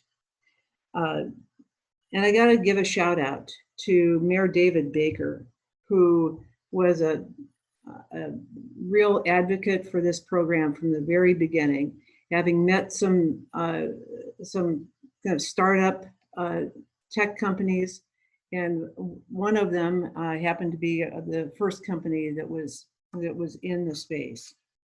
So next slide, please. So it wasn't all technology companies, though. As you can see, it really ran the gamut of everything from financial and insurance to healthcare to construction and engineering and medical device. So it's a nice selection of companies, and they all learned from each other as well. So it's not only the companies themselves, but the jobs associated. So if we could see the next slide, please. Those 40 companies have had as many as well over 300 jobs. And you know, I think you'll hear about one of them that has grown even more since leaving the incubator company. So you can see it's not just the companies, it's all the jobs that it supports. So next slide, please. Here are in-house companies that have been in the space that you just saw in 2020. And Mark Stair of High Five will say a few words about their company's experience at the incubator. So if Mark can join us. Yeah, I can talk. So maybe like Joanne and Milton, you know, they switched gears, switching gears. About 15 years, I acquired the company that became High Five Software. And at that time, it was based in Anacortes. And so I was commuting up there for a while while getting that business going. And I had to make a decision of either moving my residence to Anacortes, which is a nice place, or moving the business to Kenmore. And the decision was made for me because it was very hard to hire people up in Anacortes, and it's phenomenal in Kenmore. The amount of talent we could get, the people love being here, and you can draw people from all different locations. Our first location was the professional center where the new fire station is, and of course that went away. So our office went away, and Another one of our 5 different locations during this 14 years or something in Kenmore was the old Kenmore Library. And so, of course, that went away as the for some development. And one building we got cooked out of because in the summer it made it to 90 degrees. And I learned that my brain doesn't work anymore at that heat. So finding the Kenmore incubator and what Nancy was doing over there was really a godsend for us. To have a space like that and to work with the other businesses, just like, we're all social beings, but as business people, we are as well, being able to work with other people and just be around other people is helpful.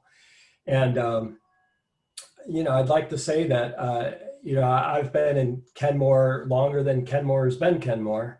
And I just love the way the direction is going, and I hope we continue to enable not just the retail type space, but also office space like what we need for a little micro small business.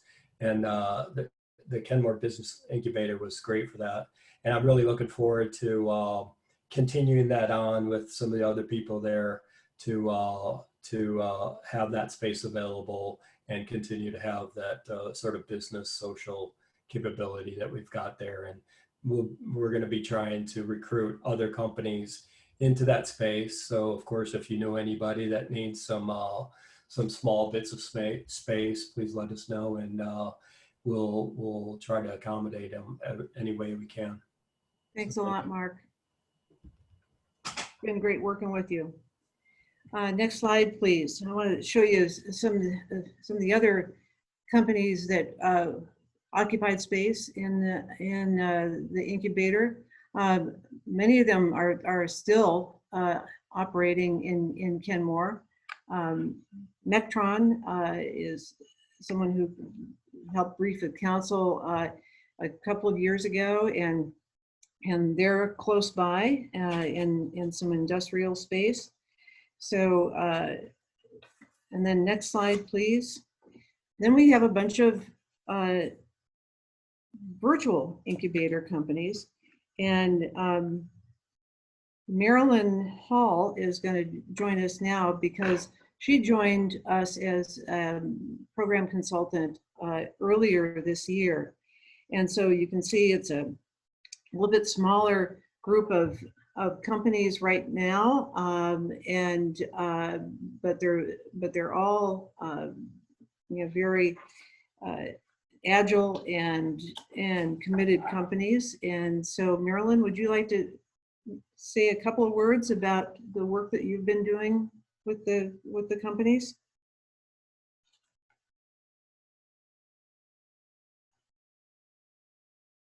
Is Marilyn on? Sorry about that. Good evening, everybody. Thank you, Nancy. I came on at the end of February, and shortly after that, the pandemic hit. So most of all my interactions have been virtually with either the in-house people or the virtual clients. And I've worked with them on various activities in their businesses. So anywhere from business models and marketing and sales to human resources and employee relations. So that's been interesting. And, as the pandemic had hit, businesses were hit very hard, small businesses. So working with them on PPP loans or grants that they could do to survive. Some businesses were thriving because of the pandemic and some were more devastated. So helping them through all of that was really, exciting for me to be able to contribute to Kenmore in the incubator to help them get on a better path. We also started, as things settled out over the summer, started a CEO roundtable where the different business owners could get together and they either presented on their business and presented a business challenge, or we had speakers such as Mark was a speaker on blockchain and cryptocurrency, and so that was very interesting. So sharing business ideas and how to work on their challenges, and it helps getting a variety of different people to look at a problem and expand. So and now helping some of the businesses, the 3 that are staying, to pivot now that Kenmore is stepping away, to pivot to help other Kenmore businesses thrive potentially in that space as well. So, and I feel honored that I've been able to be a part of the program. So thank you. Thanks a lot, Marilyn. Next slide, please. So the next couple of pages are just virtual incubator companies that we've worked with over the last several years. And many of those are Kenmore residents and are still located in Kenmore. And there you see Dr. Curtis, Integrated Care Solutions. It was really fun working with Dr. Curtis as he was exploring what to do next after the medical practice. So with the next slide, this highlights a couple of things that the companies, when they got to know each other, then they had collaboration and they worked together. And on the left is Red Barn Engineering and Horizon View Homes, and they work together on projects. And I want to tell you a little bit about Red Barn. You may recognize that they have an office just about a block west of City Hall, or just west of Kenmore Camera. And this is a real success story, one of many, because Rebecca Barnes, Weston, I mean, began when we first met. She had left a large engineering firm and was, solo proprietor, working from her extra bedroom in nearby Briar, and she started working with Corey at the incubator, occupied some space there for a while. Soon things grew, and she rented office space close to City Hall. And she was part of a visit with council with her young son a few years ago. And where are they now? Well, if you noticed on the consent agenda, there was an item extending the city's contract with Red Barn because they work with us on engineering review. I was in touch with her earlier today and asked, how many FTE do you have now in your business? And her reply is 22 total in the business in 2 locations. One is in Kenmore, the other one is in Northern Ohio. And their current revenue in 2020 is $4 million. And they have contracts for 2021 totaling 10 million. And they're doing a lot of work with Sound Transit and other large projects, but they also do the kind of municipal and civil work that they're doing with Kenmore. So that's just one story, but a really, really good one of an individual who has the drive and was able to get a good start in working with the incubator.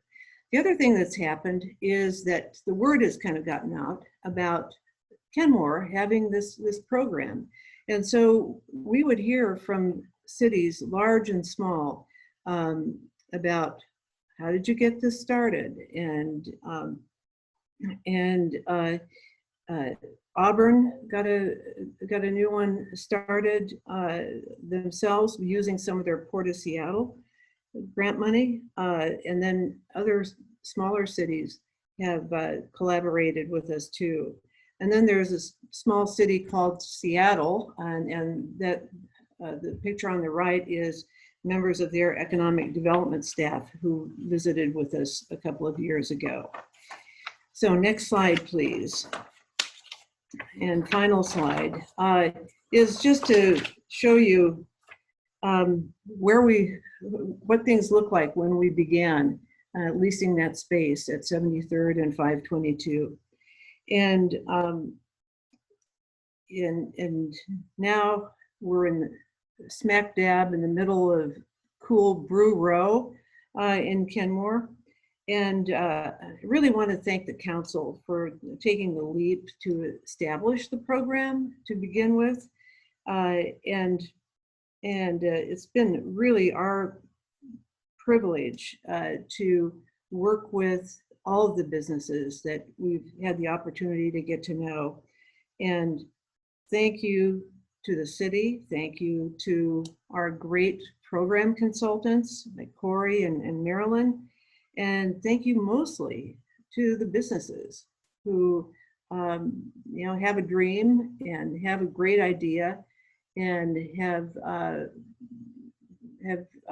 chosen to work with us on their journey. So thank you very much to everyone, and we're available for questions if you have any.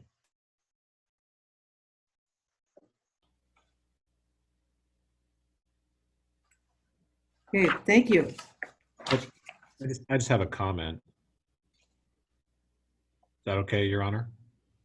You're muted, so I'm going to assume that's a yes. Yes, that's a yes. Okay. So everything we do is a team effort. There's no question about that. But we could not have done this without Nancy Owsley. Nancy Owsley had the vision and the dream to make this happen. And what a great success it was. And just think of all the businesses that we helped. I remember back in 2012, economic development was the city council's #1 priority, and they wanted to do a lot of cool things. And several of the council members were asking about an incubator and what could we do. And there weren't a lot of examples of a city-run incubator around the area. And Nancy just decided to take a leap of faith, and into the fog and figure it out. And she did it pretty darn quickly. Lots of times cities like to study things and take years and years studying and looking at alternatives. And she just pulled the trigger and did it. And it was so fun to watch that happen and have the incubator come alive. And like she said, we've gotten a lot of kudos regionally.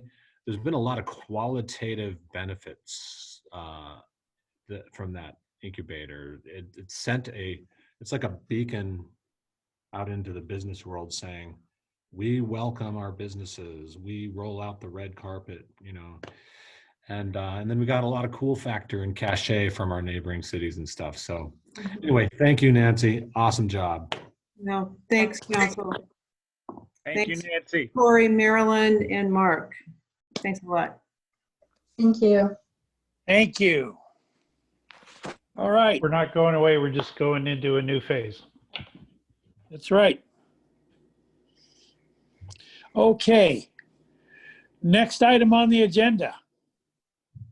Planning Commission application, and select candidates to be interviewed on December 15th.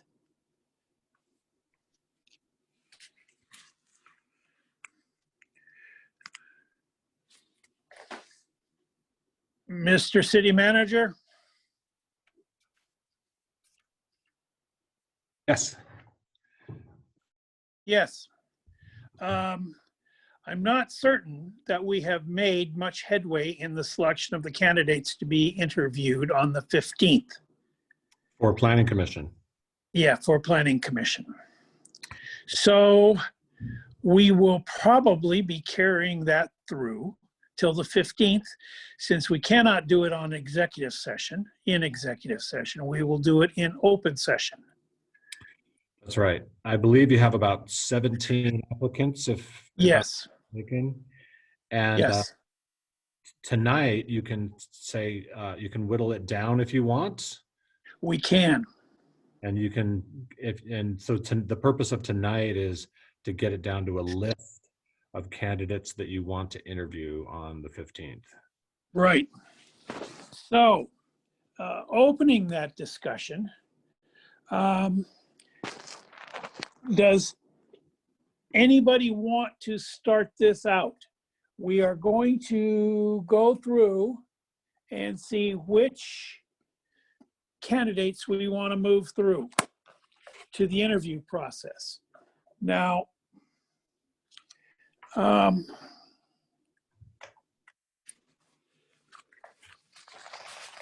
anybody want to start this process out?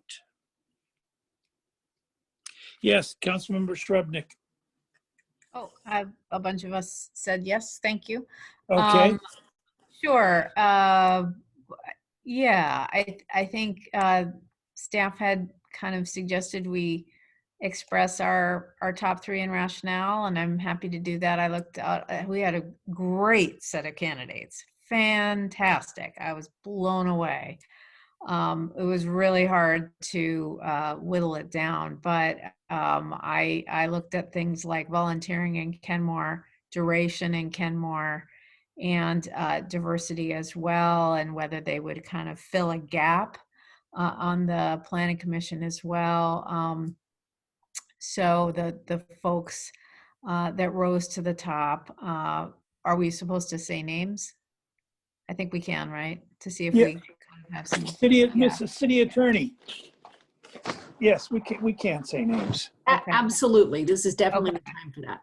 This is the time so to do in terms of the folks that I was thinking about, you know, that kind of exemplify those characteristics, Carlos Gill, Tracy Banashinsky, and Nathan Laustis. Is somebody keeping a list? I am. Yeah, I'm Anastasia Warhol. The good. clerk. Super.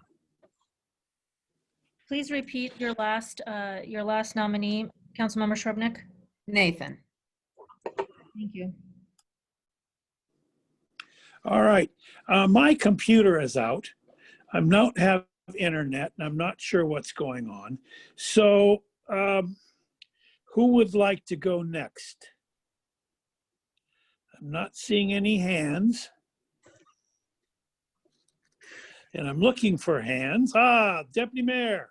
I got to say, this was hard finding three. I'm still not, I mean, this is a really great pool of people. My criteria are very close to what Councilmember Shrubnik was looking at. And at the end of the day, I think I agree with her. Oh man, this is difficult. I think Nathan is definitely on the list. He's served for the last couple of years, and I think deserves a chance to continue serving. Filling out the other two is rough for me.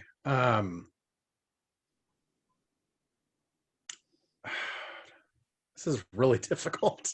I agree also with Carlos Gill. I've actually worked with him a little bit in Olympia. He's a good guy, smart. And then the third one is really difficult for me, but I was kind of bouncing. Well, I'm not going to get into who I was bouncing between, but I think at the end of the day, I'm going to have to settle. And this is out of just an amazing group of folks. I think I'm actually agree with Councilmember Shrubnik and go with Tracy Bandazinski. Yeah, I think those are my three right now. Yes, Councilmember Marshall. I think as expressed by the council members, I would go with Tracy Bandazinski and Mr. Gill and Nathan Lutzis.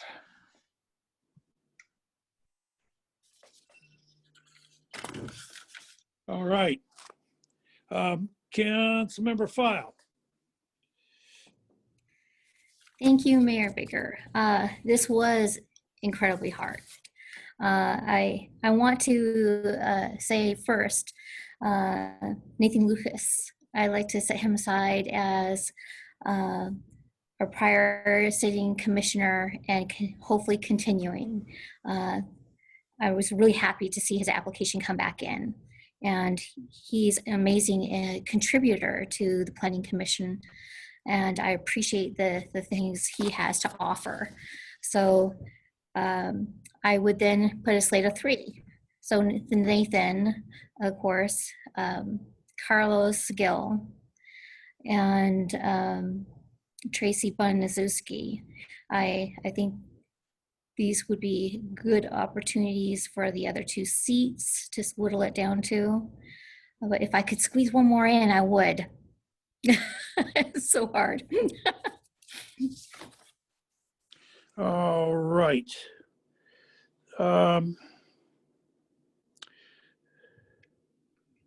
Yes, Councilmember O'Kane. Hi. Yeah, I personally think it is an outstanding pool. I think it's great that each of us bring 3 people, but I don't think we all have to bring the same 3 to the table. And I personally think for 3 positions, we should have at least 6 candidates to make it competitive and fair, and to ensure that we're going to a diverse pool for this position. And honestly, we had 17 outstanding applicants.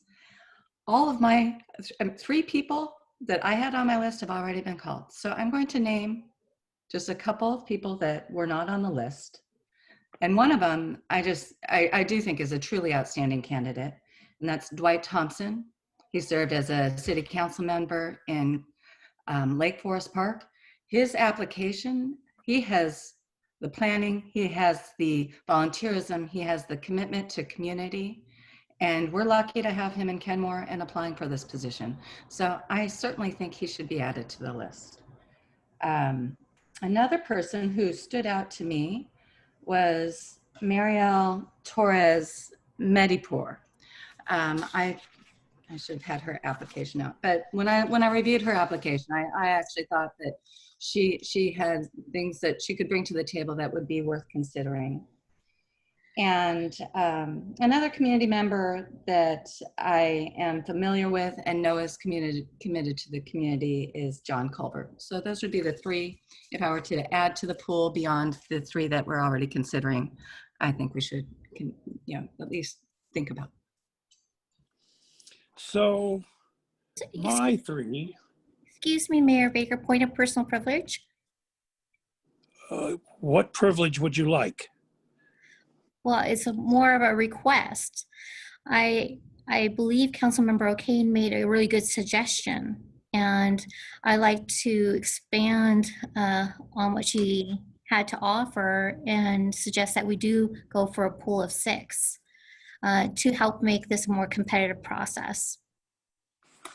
So do I need? And that's fine, but there's still a couple of us that haven't said anything. Thank you. So I would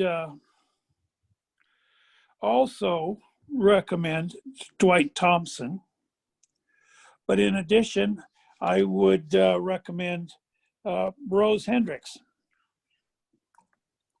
And I would stick with Carlos Gill. Those are my 3. And we have 6 people now. But anyway, Councilmember Srebnick? Curtis. Councilmember Curtis. Councilmember Curtis. So I won't comment on any specific people because they will be serving you as the council, and I won't be part of that. But just in general, it seems like you want at least 6 people because you want to interview them and then go that further last step. You don't want to just start with 3 now and there's 3 openings. So right. You might as well not bother to interview anybody if that's true. So I would say set some number and let people go back around and say those folks that were almost made it on their top 3, throw those names in the hat too. So we have 6 at this point. Nathan Lutzis, Rose Hendricks, Muriel Medipur, and Tracy Banazinski, also Carlos Gill and Dwight Thompson, and John Culver. So And Rose Hendricks. I thought I'd said Rose Hendricks. Okay. Councilmember O'Kane, do you have a name to add to this and make it 7? I do. I had it. I didn't have it circled as dark as so I didn't see it. But Emily Burnham put in an outstanding application as well. I just want to draw attention to hers. I would second that as well. All right, so we'll go with 7. That's 8. Let me repeat. We have 8. Carlos 1, Gale, 2, 3, 4. Tracy Benezinski, Yes. Francis, Dwight Thompson, Mariel Torres, Medipore, John Culver, Rose Hendricks, Emily Burnham. Yes, 8. So that'll be 2 hours of 15-minute interviews if we do Yep. like we did last time. Yep. All right, anybody else want to answer to add any other names? All right. One real brief remark, Your Honor. Yes, Council Member Marshall. Just wanted to thank every single applicant and their commitment and their enthusiasm for coming out. We looked through it all. We really appreciate it. And the opportunity is not going to go away to participate in Canmore and to help us and to help the community. All right. We have the list of interviewees then for the 14th. All right. One last comment. Yes, Councilmember Curtis. So in the past, we'd often interview a group of people, find some fantastic ones, get 3 of them, and then the next we're like on the reserve list, because sometimes people move out of town or this or that happens. So if you've got people you've already interviewed and you love them and you just wish you had 4 spots instead of 3, keep them. You know, you never know what the future might need. Well, that Thank you. practice has saved us more than once in the past. Yes, it has. Yes, it has. I really like that suggestion, Councilmember Curtis, and I think that's a wonderful thing to move forward with. So thank you. All right. We're agreed on the candidates for Planning Commission. Next item is the City Council, position number 3.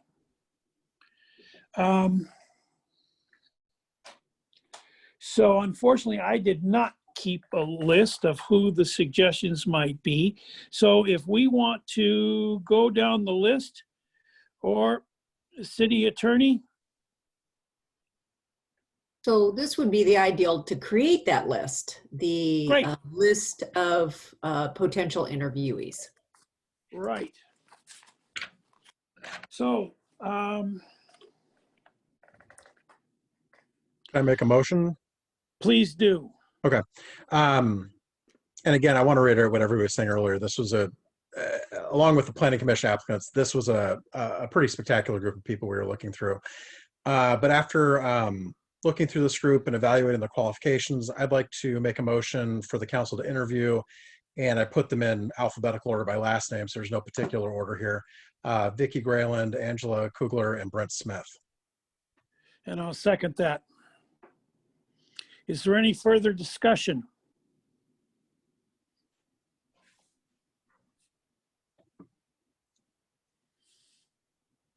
Hearing or seeing no further discussion. 3 names have been put forward: Vicki Grayland, Brent Smith, and Angela Kugler.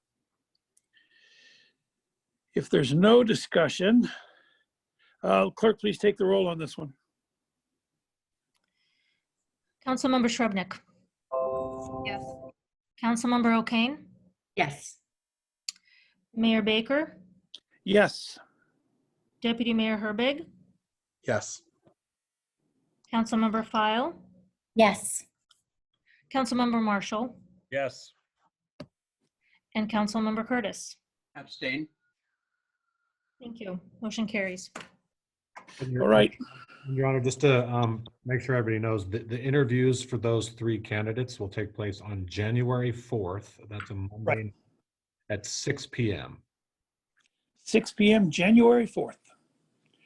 And action will be taken. Yeah.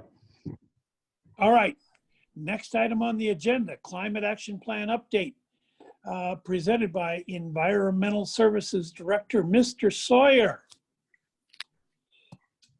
Good evening. Let me pull up a presentation here.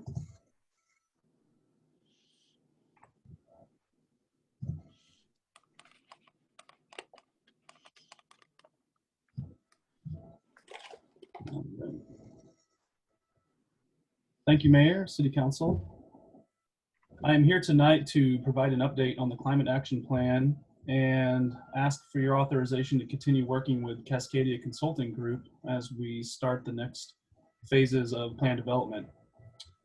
And I'll be joined this evening with the core team that we've been working on. I've got Adam Nevenzoll, who has presented a couple times on this topic. He's a graduate intern with the city manager's office. I've got Sammy Roon, who is works with environmental services and public works, and she is actually will be filling the 24-month temporary position that council just recently approved with the budget to help as we continue developing and implementing the plan, particularly with Adam leaving us here at the end of the year, kind of going back to school full time. And then also this evening, to kind of help put a face with the consultants, I have Angela Peachman with us. She's the project manager with Cascadia Consulting Group. And so if you have any questions that come up at the end here, we are all here and happy to answer those. So earlier this summer, we presented a 5-phase plan, just kind of showing how we're going to develop and implement this climate action plan. And I've outlined here in front of you the kind of those 5 steps in the schedule that we had presented earlier this summer.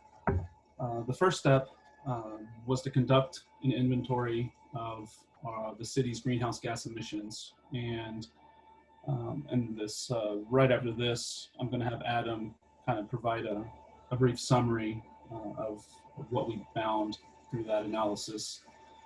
And then after that, once we had done that greenhouse gas emissions inventory, the next step was to establish the greenhouse gas emissions reduction targets and then develop the climate action plan. So developing the strategies of how we're going to implement those, and then implement the plan, and then last would be to monitor and report on progress. And here's what we presented for that schedule, that timeline. So we have completed that greenhouse gas inventory just recently, and Adam's going to dive into more detail on that here in 2020.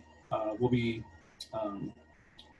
and then I'll go into a little bit more detail on phases 2 and 3 after Adam does a brief summary on how we're going to proceed with establishing those targets and developing the plans. And with that, I'm going to pull up our greenhouse gas inventory summary. So this 2-page report, which was, we worked with Angela and Cascadia to develop. I'm going to let Adam kind of walk through these 2 pages and provide an overview on the greenhouse gas inventory. Thank you, Richard. Good evening, Council. So yes, I'm just going to give a brief overview here about the 2 pages document. Mostly what you see here on the table here, which is the community emissions, which is the one of the pie charts that I'll be discussing. And then the second page, I'll go into a little bit more detail with the emissions from the city government operations. So the community emissions was worked alongside with Cascadia Consulting Corp. Sorry, not Corp, Cascadia Consulting Incorporated. And so they focused a lot on developing this pie chart as well as this whole document. I focused a little bit more on the residential operations, and I can give a little more detailed background on that. But as you can see here, the reports are finding that in 2019, that 58% of the greenhouse gas emissions, the carbon dioxide emitted into the atmosphere from Kenmore, 58% of it came from electricity, 30% came from transportation, and then other being solid waste, wastewater and treatment, and fugitive emissions was 12%. Of that 58%, 42% of it came from our residential houses. 13% came from our businesses and our commercial industries. And then 1% came from our industrial services. And then finally, 2% came from distributional losses. So as electricity gets fed to the system, there's always some loss in between the generation and the distribution to all these locations. For transportation, passenger vehicles are listed as on-road vehicles. Off-road vehicle equipment can include vehicles that technically aren't necessarily always on road, but they also include lawnmowers. They include other technologies that are found in, that are not considered passenger vehicles. And then finally, in the 12% other, 1% came from our solid waste use. 3% came from water and wastewater treatment, which this information we were able to get from King County. And then finally, 8% from fugitive emissions. Yes. Does the other also include things like gas-powered leaf blowers, things like that? Yes, correct. And does it factor in how absolutely filthy the emissions are from two-stroke engines like leaf blowers and lawnmowers and things like that? So when we have factor sets that go into each of these things, and those are included in those calculations. Yes. So Okay, we take energy. Yeah. I was just reading up recently about gas-powered leaf blowers, and I was blown away at just the amount of stuff that they put out in half an hour compared to, you know, large trucks, things like that. It's astounding. So thank you. Mm-hmm. Appreciated that pun, blown away. Sorry. I have a question. Yes, Councilmember Curtis. So on the residential energy, what else included in that? So somebody who's gets electricity to heat their house versus natural gas, how far back up to the chain do they look to say we're producing carbon dioxide in Kenmore? And I'm curious the difference between electrical heating, oil heating, and natural gas. So I can give you the exact data right here off the top, because I just happened to pull this up right as you were asking this question. So we got this data from Puget Sound Energy, and what they do is they take their geographical information systems and basically they use the Kenmore area. They define what Kenmore is based on the boundary lines, and then they take all the residential areas and they kind of basically map it down to exactly the amount of units that are listed as residential units in the city of Kenmore. Puget Sound Energy said that from electricity energy generation, they conclude that there's about 18,042 metric tons of carbon dioxide, and then that the energy produced from natural gas was only 4,956 metric tons.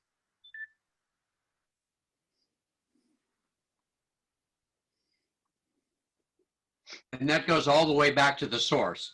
The electric dam that produced it, or the power plant, or every step is included in that calculation? Angela, do you happen to know that answer? Because I don't think I know that off the top of my head. Yeah, so there's several protocols that we follow when we complete these inventories, and they're fairly prescribed. They allow for apples to apples comparison for any local jurisdiction. And so because the city of Kenmore isn't home to any of these large production facilities, you're not getting credited for the production of the energy, but you are getting credited for the amount that is consumed and the transportation and distribution losses that happen in that distribution. And for each kilowatt hour, each therm, there's an emissions factor associated with how clean or dirty the energy is that you're consuming. So if you use PSE, for example, they're not going to be as clean as BPA. So depending on who is your provider, that's how it determines the portion of emissions, and then it's just allocated, based on consumption with that factor for the distribution losses as well. So you're not taking full credit for how the electricity was produced, if that makes sense. Thank you. Mm-hmm. Fantastic. If there are no further questions on the community inventories, I can scroll down to the city inventories. And so I focused a bit more on this, reaching out to local government operations, and these numbers are much smaller because our government operations make up a fraction of what the community produces as a whole. So we look at these numbers, and as we move forward, we're going to be focusing on the 2019 numbers as our baseline data. So we wanted to look at the trends from 2017 to 2019, but we wanted to emphasize that the 2019 numbers are the ones that, as we move forward and we attempt to make the implementation changes, we'll be basing that information off these 2019 data. So as you can see, buildings and facilities came in at the highest emissions at 346 metric tons of carbon dioxide, followed by 238 metric tons for streetlight and traffic signals, 112 metric tons for employee commute, 91 metric tons for vehicle fleet, and 15 metric tons for government generated solid waste. And I'll just quickly highlight the highest producers of each one. So for buildings and facilities, City Hall was the highest producer with 203 metric tons. Looking at streetlights and traffic signals, streetlights were the highest producers at 214 metric tons. For vehicle fleet emissions, the fleet vehicles that we use that are produced using diesel fuel produced the highest at 32 metric tons. And the employee commute, vast majority of it, I'd say about 97% of commute was through single passenger vehicles. If there are a few married couples that are staff members, and they would sometimes commute together to the office. However, at the end of the day, that is still not, that the vast majority of those commuting are commuting in single passenger vehicles. And then finally, government generated solid waste at 15.4 metric tons, which mostly came from City Hall. So let me ask you a question on City Hall, if I can, please. Mm-hmm. The solar panels on the roof and the green roof don't really account for much then, I take it? No, unfortunately. No, that's fine.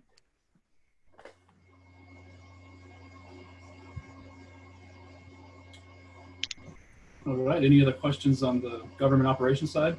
Well, I have a question. I think we have room to expand the solar panels on City Hall. Now I'm getting into reducing the numbers, and that's for next year. But I mean, if we like tripled the number of solar panels on City Hall, would that make a difference, or is it just minuscule anyway? And even if we quadrupled, it wouldn't make that much of a difference.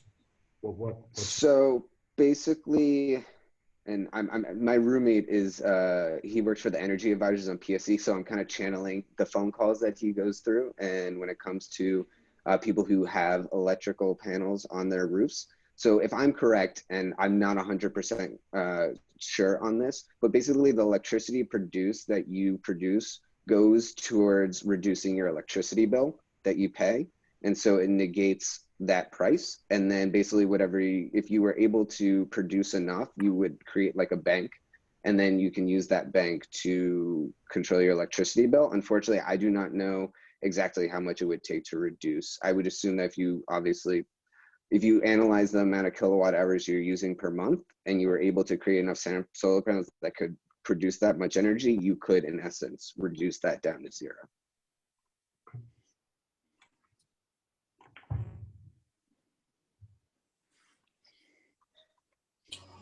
All right.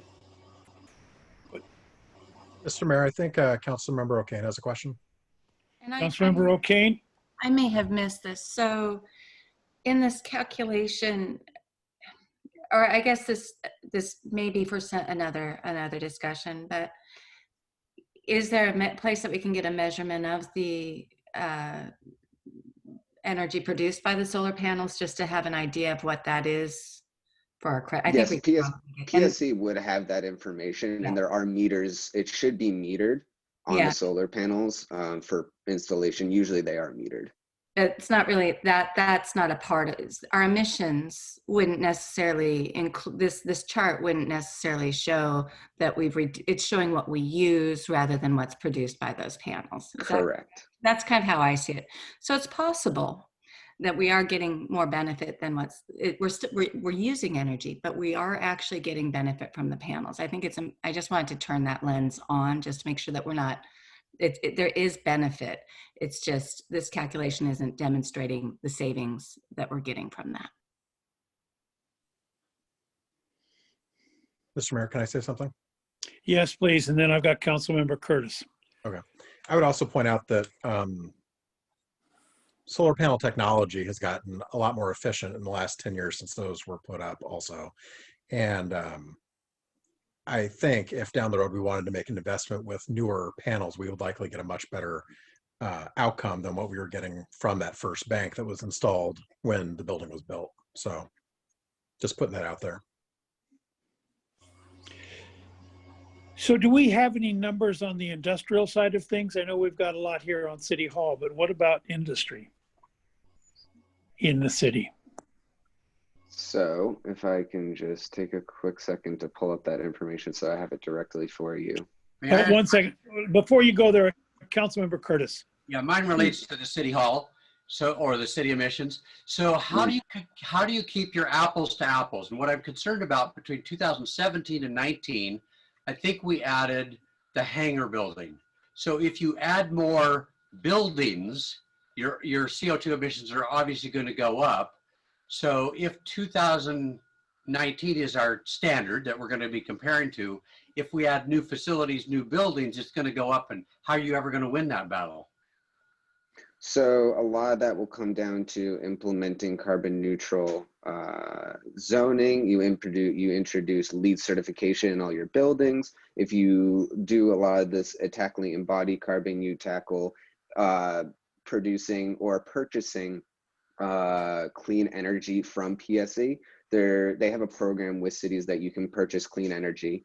There are some cities in the Seattle area in the Puget Sound region that already do that, where they purchase more and more of their electricity from this green energy. And so if you purchase that, then it could be considered, you're offsetting some of the production costs and some of the metric ton creation that you currently do. I do not believe Kenmore currently is a partner of purchasing. It is a specific program in which a percentage of your energy is purchased from green energy. So it feels like thinking about, again, you have to start somewhere. I understand that. It feels like if you think your city's going to grow to 40,000 people by 2040, or whatever the numbers are, we're going to have a huge number of new residential and business units. How could we possibly beat 2019 if there's that much growth? So there's something I must be missing. Do you want me to So yes, chime in? Oh, sorry, go ahead, please, Adam. Angela. No, go, Angela, go ahead. I was just going to say, in the next phase of the project, one of the first things we do is we model emissions into the future. And we account for exactly what you just said, where we know the population is going to grow, we know XYZ is going to grow, and we model all of that so you can see the clear line of where we're heading. And then our job working with you all is to come up with strategies that bring that number down. So to your point, unmitigated, it's just going to go in a straight line straight up. So those strategies are designed to bring it down. And so that's things like fuel switching, decarbonizing your vehicles, energy efficiency. There's a whole suite of things that we usually recommend as part of that strategy, but you're totally right. If you don't step in and do something, it will just continue pretty closely with your population. Or you could probably see in the chart on the screen, we controlled for population in the increases in emissions. So from 2017 to 2019 on the community side, the emissions increased by over 4%, but if you factor for population, it was less than a 1% increase. So we do have those indicators that we try to include whenever we can so that you can track progress over time. So if you have the same amount of square footage and the same amount of employees, but your emissions are going way up, it's a bad sign. But if it's going up proportionally with your folks and your square footage, then that would make more sense. So that's just a little bit of clarity. Thank you. So back to the question, where are we with the industrial things side? So from PSC, and they have their, when you do the GIS, and it has organizations that are labeled as industrial organizations. So for that, 1,273 metric tons of electricity, energy consumed was from electricity, and 1,331 metric tons came from natural gas. All right. So You mentioned LEED certification on buildings. City Hall is LEED Gold certified. So looking at these number increases, where's the advantage of being LEED certified, LEED Gold? So by becoming LEED certified, and I recently got a certification in this, so yay. Application towards using proper materials helps lead to LEED certification. Implementing green energy production as well as purchasing carbon offsets, like we're going back to purchasing green energy from Puget Sound Energy and implementing those programs.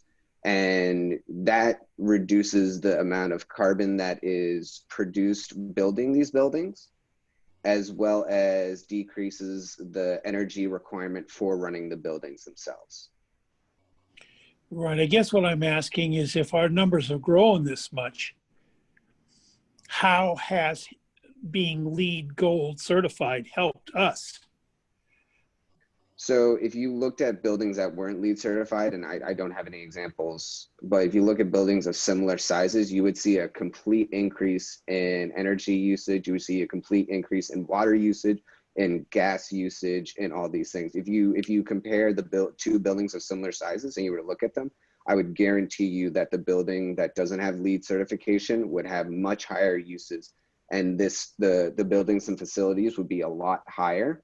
You would see that City Hall would not be at the 203 megatons of CO2 you'd see it at a proportionally higher rate. Thank you. Excuse me, Mayor Baker. Yes, please. Thank you. I had a few questions. So, in looking at our streetlight emissions and what we could do there, I attended a training that shows that when you can effectively update your streetlights and your traffic signals to LED, you can reduce your carbon emissions and your light emissions by 80%. It seems like a worthy tool to utilize and also be energy efficient and do our part. I don't know that we've leaned into that far enough for Kenmore, and we have areas that are currently low lit, or now without much lighting on 61st, between 61st and 65th. But that being said, that's definitely an area we might look at trying to curb some of this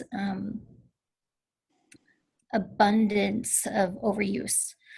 The other thing I'm concerned about are single-use plastics being utilized in our solid waste, in our waste disposal, and methods we might be able to utilize to reduce single-use plastics within City Hall and our city functions.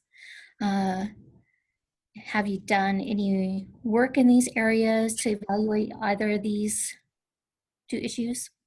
So I have not done any regarding the solid waste question, but I have done a little bit of research, and I know Kenmore is not a partner that PSE offers a free program to, not free. I do not know the exact numbers or costs or any of that, so I don't want to put any numbers to anything at this time, but I know Kenmore is not a part of the LED program to make streetlights one of those, but I have written a list of possible implementation policies that Kenmore could use going down the road once my time is finished and I step out. But one of those would be participating in the PSE city light program. So yes, I can confirm that has been on my mind, and I think that would be, like you said, if it reduces that much, it would be a significant step forward in assisting the street light production. That would be a great way to lower those. Regarding solid waste, the city, as you see that the plastic bag ban is the topic next on the agenda, and that is one way about it. The state itself is getting stricter, and by implementing, if the city of Kenmore wishes to implement stricter ordinances, it could work in doing that. You could also work on expanded polystyrene, which is your styrofoam. You could do products like that as well. and possibly that could work in the city. You would risk, if you do that, you would risk the increased cost to restaurants, and that would possibly go towards consumers. But implementing possible programs to help alleviate that cost could increase the transition into the reduction in single-use plastics and other single-use polystyrene type products as well. Thank you. I can step in too. I think a lot of these questions that are coming up they're great questions, and they really highlight and kind of segue us into the next phases of the program. You know, ideas with, you know, improved solar technology, lights on streets lights, how our solid waste streams are handled. But that's exactly what, as we transition into the next phase of this 5-phase program to develop the climate action plan, those are exactly the types of things that we want to look at, these strategies, because now we have a number in front of us and we can see, okay, our buildings are producing this much. We can figure out how much solar energy we're doing, and then, well, how much will it cost for us to do that? Will it help us meet a goal? Once we establish those goals, we're going to say, well, we want to be producing X by this year. We can look at all of these strategies and these technologies and be able to say, this is, you know, we'll be able to figure out what's more effective, what's more impactful to hit the target goals that we set for ourselves. So I'm happy to continue with questions, but just keep in mind, you know, what we're talking about here are exactly those strategies that we're going to spend the next several months identifying and figuring out which ones we should use that will give us the most bang for our buck. Councilmember O'Kane, then Councilmember Shrubnik. Thank you. I have a very specific question as a follow-up on the industrial emissions.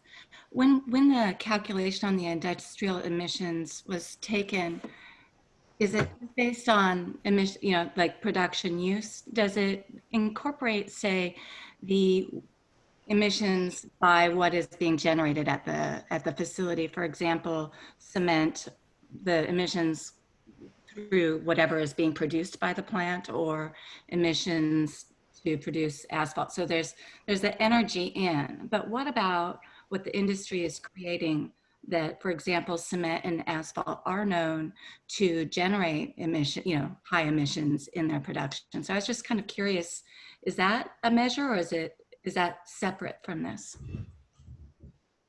Can I hand that off to you, Angela? I think you Yeah, have a I was better just going to ask explanation. you. Yeah, this is something we went back and forth with at the beginning of our inventory process. We initially had the same path forward where we wanted to include those companies. I think Adam did some direct engagement with those folks. There's a couple of issues there. Because they're private companies, they're not obligated to provide any data, and that data can't really be calculated through our measures since it's a private production. There is kind of a fail-safe from the EPA. Industries that produce over, I forget the threshold, but if they produce over a certain amount of tons, they do have to report it.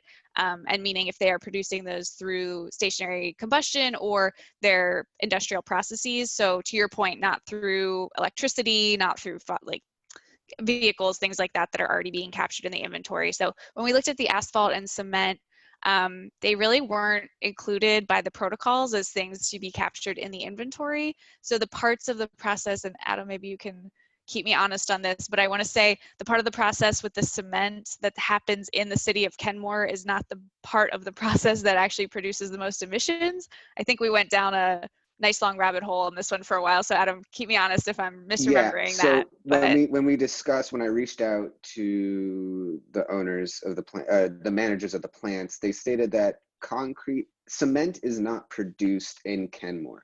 What is produced is just concrete, which is just the mixing of the cement, and then is placed in the location. So cement is actually not produced in Kenmore; it's produced in a different location. It's very nuanced that we learned. I don't know how complicated it would be, but yeah. Well, I thank you for that. I would guess, since it is a private business and how they're reporting, it'd be interesting. I have a sense there may be some capture that our industrial use feels low considering that facility in our city. But I appreciate that you guys went down the rabbit hole and got to the best conclusion that you could, given what we've got. But I just can't help but think, feels like that seems a little small, but maybe that's higher than, say, Lake Forest Park or another community that doesn't have industrial use like a asphalt and cement plant. So thank you. I really appreciate your answers. I do just want to build off that one more time. I feel like I agree, and I feel like building a relationship, because we will be producing more of these greenhouse gas inventories every few years.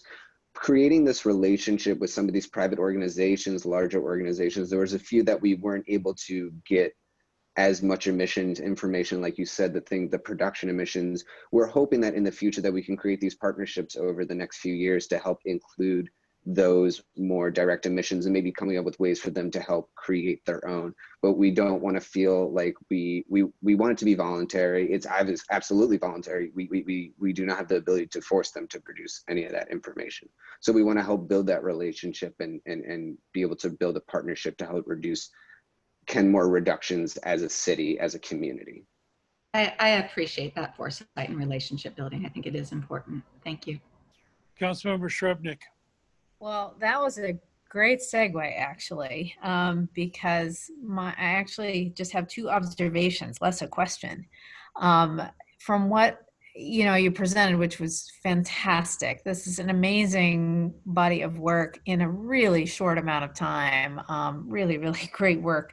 The city part of this, the municipal operations, just want to underscore the point that that is only 0.5% of Kenmore's total emissions. And so what this says to me is that this effort, the strategies going forward in the main, need to be a community effort. Yes, we need to focus on what we're doing as operations, sure. But that, 99.5% of the emissions are in our community. So we really need to rally the community that this is a much, much broader effort and not focused as much internally. So that's one. The second observation speaks to Councilmember Curtis's point, and also what's presented here, is that growth doesn't absolutely necessarily mean a growth in admissions. And what you see, and it's nice to see this reflected. It's not just for Kenmore, but this happens all over the state and country. For example, on water, everybody used to think that growth by definition meant we're going to exhaust our water supplies in the U.S. Well, that has absolutely not happened, and that is because of conservation efforts and efficiency improvements. And low flow toilets are a great example of that.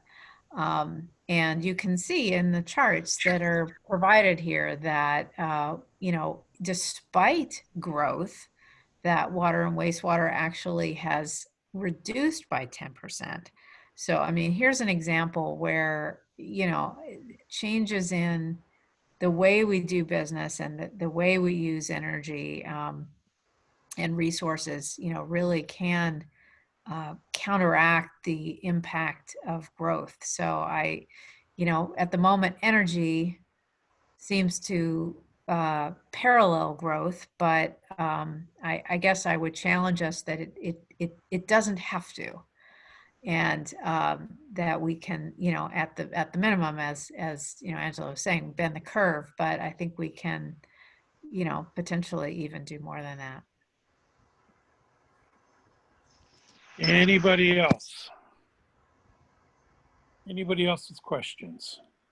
Curtis? Yes, please. Can we go back to the first slide?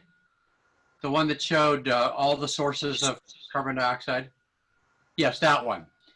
So kind of playing off what Deborah just said, the way we're going to make the most impact is work on the biggest areas. And if so 42% is residential energy, that's going to produce a 1% change in that will be more than a 10% change in fixing the city's use of energy. Yeah, I don't know the exact numbers, but those big areas is where we need to spend most of our energy. And then I guess the comment I would say, the industrial, I saw it, yeah, the 1%, maybe have an asterisk or something saying this is a rough estimate and we don't have everybody complying or giving us data. Because when you look at this, it looks like this is the gospel. This is the truth. I'm going to believe everything on this sheet. And if in fact industrial isn't well represented, people need to at least know that. Anyone else? Any other questions?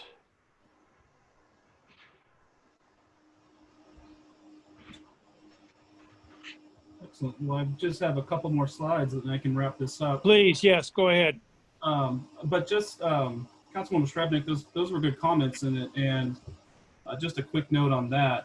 Yes, absolutely, the community is a large component, and we will be looking at that. In fact, moving forward, public engagement and developing outreach and for the public is a large portion of our effort next year and part of our contract with Cascadia. So that is a big component that we will be working on. Thank you, Adam. As I mentioned, the phase 1 was that greenhouse gas inventory, which we've wrapped up. Adam kind of provided the summary to you. Attached with the agenda item was a more detailed report as well. So if you've got more questions or curiosity, you can read through that, and he goes much deeper into the methodology and how these numbers were derived. I think it's like another 20 or so pages. It's not too terrible. So with phase 1 wrapping up, we'll be moving into phases 2 and 3. So the first part is establishing our target greenhouse gas emission reductions. So as you recall, earlier in the year, we have taken some steps toward this already with our joint commitments with K4C, who we are a partner with. And so we'll be looking at, those commitments we've already made for reducing greenhouse reductions, as well as working with Cascadia to look at, the latest science behind what reductions we should be striving for. So in reality, we might be coming back to you with recommendations to have even more stringent reduction targets than those that we've even agreed with K4C. So we'll be looking at those going into the next few months and into next year. And as part of that, we will also be engaging with the public in both setting those reduction targets and moving forward with the strategy developments. And so that will be kind of an ongoing process through most of the year. But public engagement and working with our stakeholders is a big piece of this next year. And we will be coming back to council. We'll be meeting with citizen groups. We will be continuing our partnership with K4C, working with ICLEI at the national level, and being engaged with many of these groups. Another part of this phase is a vulnerability assessment, which will be kind of in the first quarter of next year. But we're going to work with Angela and her team to kind of look at our greenhouse gas inventory and all the available science we have on, and use that to basically look at Kenmore and figure out, specifically what vulnerabilities do we have as a city. And as an example, I might use, for instance, I'm more solid in stormwater management. So, climate impacts and changes to stormwater management are, we're learning quite a bit. And so looking at our stormwater system and then thinking about how climate change might impact that and what we should start thinking about doing now and into the future in order to account for those potential impacts going in the future. So that's kind of just one example of all the different types of vulnerability assessments that we'll be working with for the city as part of this next phase. And then obviously we'll be working on those strategies and prioritizing those. Like many of the questions that many of you had during Adam's presentation. So those are all great examples of, we've identified an emission for a category and what strategies should we apply to meet the reduction targets that we've set for ourselves to meet those emission reductions. So we'll be developing strategies for all these different categories and coming back to you with those as we're developing that. And then as we kind of progress towards the end of next year, we'll obviously be kind of wrapping this all up and developing it into the formal report and adoption and getting back to you for that part by next fall around this time. And we've kind of eased that into the next year. So if it's kind of the end of the year, that might spill over into 2022. But, you know, I'm optimistic. I think the greenhouse gas inventory and working with Cascadia, we're staying actually just slightly ahead of schedule so far. So it's been progressing great. And then the last part, creating a dashboard. So again, this is some tools that Cascadia will help us develop that we can use for public outreach, primarily probably like through our website, kind of you know, the packaging up information and getting it out to the public in a nice, digestible way. And I don't think I remember to include the report, but Angela provided, I think, a couple examples of things that they've produced. But I'm happy I can forward those on if you want to see some examples. I think Angela was City of Shoreline, one of those. Yep. It was the City of Shoreline was the one, yeah, Sustainable Shoreline. That was the ones we provided. And it's a series of infographics that just make the numbers feel a little bit more digestible. So if people don't understand what 500 megatons of carbon dioxide equivalent means, what does that mean in, you know, real talk? So it's just visuals that help explain what can sometimes be kind of dense and hard to get through information. Exactly. So we want to come back to you at the end of this, not only with just a thick report that you can read through, but, you know, some other ways of getting this information out that's going to be easy for, you know, different folks to be able to understand and read through and have access to in different ways. So again, so this is what we're proposing and kind of moving forward and working with Cascadia. Obviously, like I said, pending your authorization tonight to move forward with this new agreement. The agreement that we had with Cascadia to develop and work on the greenhouse gas emission is wrapping up. So this is kind of this is a new agreement with them to move forward for these next two phases. So Mr. that, City Manager. any questions or comments? Well, I'll wait for council comments and then I'll say a couple things. So any other questions? All right, so there is an action item on this. We're asking you to approve Right. contract with Cascadia. Right. So the chair will entertain a motion. And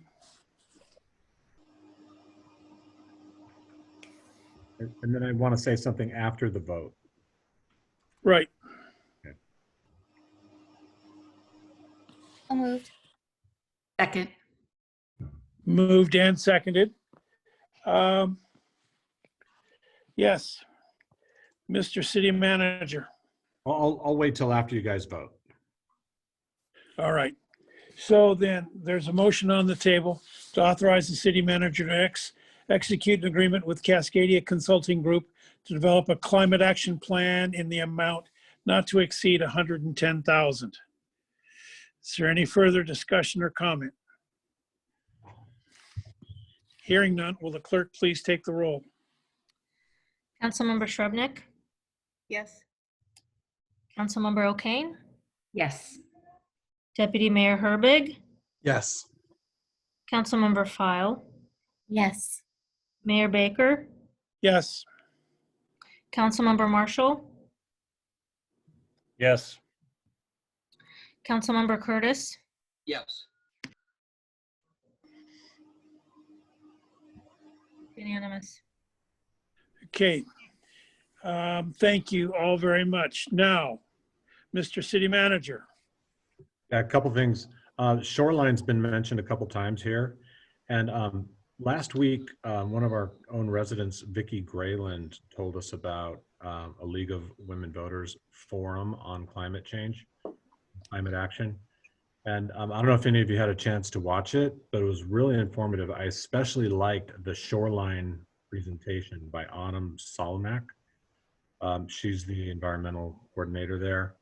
And yeah, the educational materials and the way they present it to their community is definitely a model. And you know, in government, you get to copy stuff, you know, so we'll take a look at that. And then a couple other things, you know, I'm thankful to Richard for being able to just add this to his plate. He's been phenomenal this way. That and the Microsoft Air monitors and all that other stuff that he just willingly adds to his plate, and appreciate his willingness to take this on. And then I think I just realized tonight that this is Adam's last council meeting. And I just want to thank Adam as a graduate student. You definitely were working above your pay grade here, and really appreciate your expertise on this. And as you guys know, Adam had a degree in environmental education or something like that. Yeah.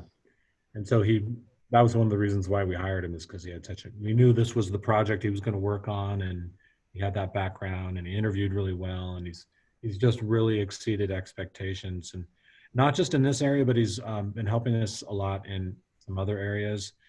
It was really Adam that gave me the nudge back in June and said, Rob, you know, I've studied a lot about diversity, equity, and inclusion, and I have professors in my program that have made this their life's work, and Kenmore could be doing a little more on this. And so it takes an intern sometimes to give you that nudge. And so you've made a difference, Adam. Thank you. Yeah, and if I can Thank echo you, what Rob. Rob said, yeah, Adam's been amazing, and yeah, I appreciate Rob's mentioning taking stuff on, but without Adam here, I would not have been able to take this on this year. So he's been great to work with, and he's going to be very successful in whatever he does. So, but then just kind of a quick shout out to Sammy too. I think Sammy is ready to step up to the bat and continue this moving forward. So you'll be seeing a lot more of her now too. Yeah. And I think I might have talked Adam into looking into becoming a city manager someday. So who knows? We'll see. All right. Do you want to go to staff report? Yes, I do. Okay. Well, thank you for your time tonight. And just a quick, Councilmember Curtis, it's been a pleasure working for you as well. So I wish you all the best also. Thank you. Okay, staff report. One thing, so we do have a new finance director starting on Monday. So there'll be about a week of overlap with Joanne and the new finance director. And I don't know if I've officially announced it to the community, but I'll start here and then more will come later. But her name is Leticia Salcido, and she comes to us from Southern California. 3 years of experience in the government world, including 13 years as the finance director of El Centro, California. And El Centro is a full service city with utilities and police and fire and everything. So she interviewed really well, and the panelists really liked her. We had 3 panels of people from community and organization and externally and stuff. And she just interviewed really well, and there's a lot to like about her, including her intensity. She has an intensity about her that I think is going to add a lot to this organization. And then is it okay if we talk about plastic bag ban proclamation? Yes, please. So I'll intro it a little bit, and then Dawn can jump in with her analysis. But we have this proclamation that lifts the ban. It's an emergency proclamation having to do with the pandemic that lifts the ban. And right now, the way it works, it'll just continue forward with the governor's emergency directives until further notice. But one thing we brought up a couple of council meetings ago is this idea of maybe letting other emergency proclamations continue forward, but maybe not this one. And then Councilmember File, of course, pointed out something essential to this equation, and that is the state ban on plastic bags that's supposed to go into effect on January 1st. So thank you, Councilmember File, for pointing that out. Adam did some analysis on that a few months ago and was able to determine that pretty much that the state just pretty much preempts our ordinance. So given that the state just preempts our ordinance, the idea was just to let ours go away come January 1st. But here's the latest twist, and that is the Grocers Association is lobbying the governor's office to delay the start date of the statewide plastic bag ban. And so what does that mean for our proclamation? Well, let me turn it over to Dawn Rayton to continue the discussion. It is a twist. You have two pieces of legislation. Of course, your original plastic bag ban, which you've codified. And then because of COVID, you adopted an emergency proclamation, if you will, which of course allowed retail establishments to use plastic bags. And so the question came up, not only that, but what about Senate Bill 5323? So you have actually three pieces of legislation, and I was trying to think about, okay, options. So I think Rob did an excellent, explanation of where you are right now, but that is, of course, you have plastic ban ordinance and your emergency rule. So of course, people can use plastic bags right now. If Senate Bill 5323 is not delayed, it goes into effect. That's the state legislation that preempts everything. Then, of course, your emergency rule, which allows plastic bags, would be preempted. Your original ordinance would also be preempted. I hope that happens. That's the easiest thing. That's the simple process. If the governor delays the effect of the new legislation, then your emergency proclamation, which allows plastic bags, is still in effect. It's actually not tied to the governor's emergency rules. It's up to Rob. We changed that so he didn't have to keep renewing it. So it's essentially until he determines it's no longer necessary or repeals the emergency proclamation. So that will continue to allow plastic bags until that's removed, repealed. And then it would defer or default back to your original plastic ban ordinance, which bans plastic, or well, you have exemptions, you identify certain things, but your original would apply until the governor or that delay of the new legislation kicks in. Who knows when that would be? Because Rob, I don't really have any information as to whether or not that will actually occur. Or do you have any information as to the time length? Because, okay, your local ordinance would apply until that kicks in. And so I don't want to add any more because it's kind of complicated, but if you have any questions following that up, I'd be happy to answer. Questions? I'm not seeing everybody here, but we'll work through it. Councilmember File. Thank you, Mr. Chair. Yes, for this question is really for Dawn, our attorney.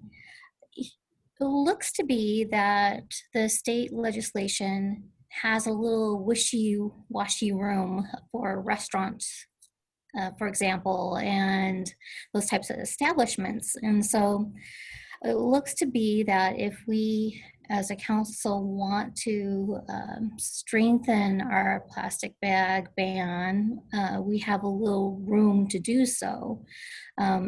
Outside of the state legislation, it looks like, if I'm not wrong, that the state left some room for municipalities to lean in a little further if we want to. So that being said, is that something we would be interested in? Do we want to look at reducing plastics in restaurant use for, takeout meals, for example? Are we looking at plastic straw bans, except for medical exemptions, things like these? I wonder about these discussions because it links into single-use plastics and our overall impact.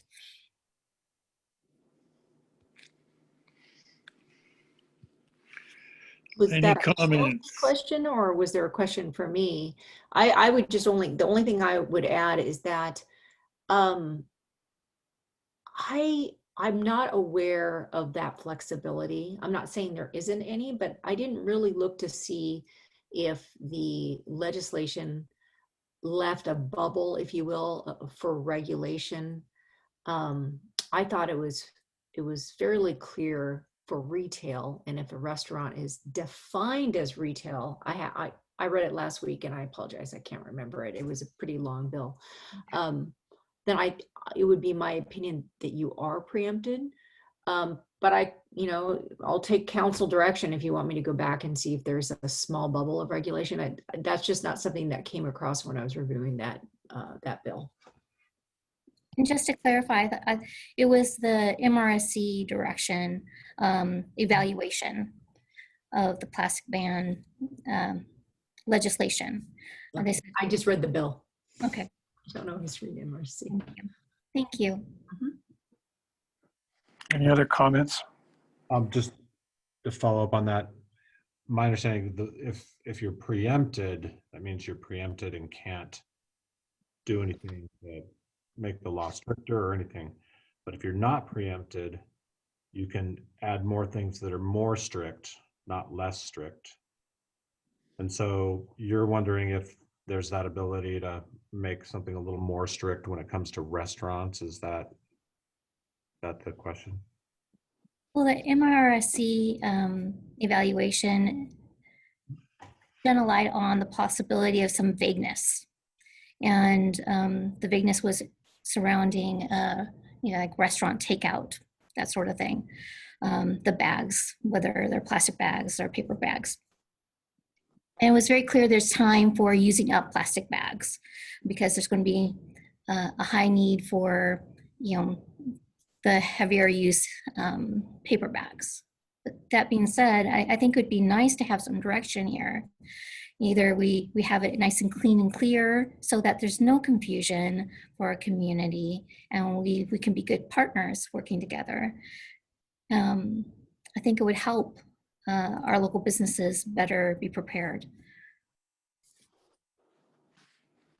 Don, do you mind looking into that?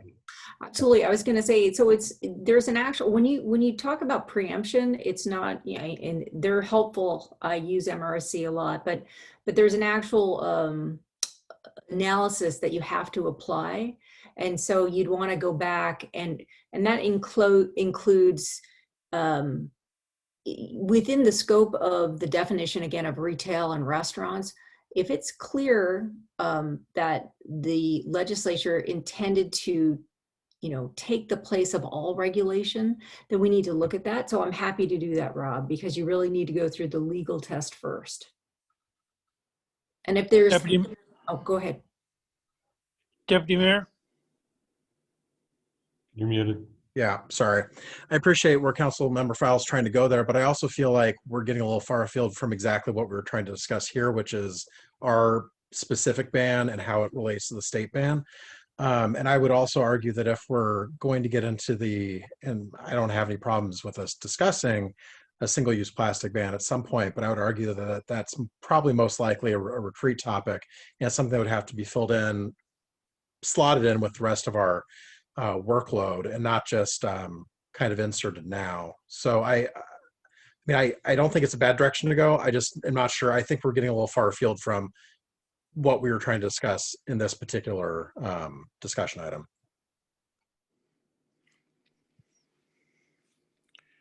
Anybody else? Councilmember O'Kane? Yes, Councilmember O'Kane. And Councilmember Curtis also has his hand raised. Yep. I was just going to say, I have a question for Dawn, just to make sure I understand the process. Is it it's Governor Inslee's being petitioned to extend the lift on the bag ban? That's So my understanding from what Rob his decision. Okay, which I think, but I mean, I shouldn't lend too much opinion, but I have a sense that given his environmental priorities, I have a feeling that I can guess the direction it goes. In the event that Governor Inslee were to defer, I would be in support of the city dropping the proclamation and putting forward our ordinance in place as soon as possible in January. So that's just all I wanted to say. So I'd like to, if the state defers, I think we need to plan ahead to make sure we make the change as soon in the new year as possible. Thank you. Yes, Councilmember Curtis. So a couple thoughts. One, now that the state has finally caught up with Kenmore on banning plastic bags, I think that's good. It should be a statewide, because confusion doesn't help anybody. So if every jurisdiction, you go 2 miles that way and you got different rules than 2 miles that way, that is just chaos. So my thought is consistency is really important. We're moving toward a plastic ban, ban on the single-use plastics. And the reason we gave an extension because of coronavirus was because of coronavirus. And coronavirus isn't going to be miraculously different January 1 than it is December 31. So if we had good reason to give an exemption for a few months, I guess I see the same reason existing for the first quarter, but I really think the vaccine will be available enough by Q2 that even if the state says, well, we'll give everybody a quarter or whatever to get up to speed, the coronavirus does have a point at which it will not be the deciding factor anymore. Deputy Mayor. To answer Councilmember Curtis's point there, though, I think that the argument, at least that Rob was trying to make at one point, was that originally a lot of the emphasis with Corona was that it was surfaces, right? We were worried about surfaces excessively, back in March, April, and that's part of why we put this into place, was so that checkers weren't touching the same things that shoppers were touching. And it seems, and maybe I'm not a doctor, but from everything I've seen, it seems as if surfaces are not the big worry anymore, and it's more aerosols and things in the air.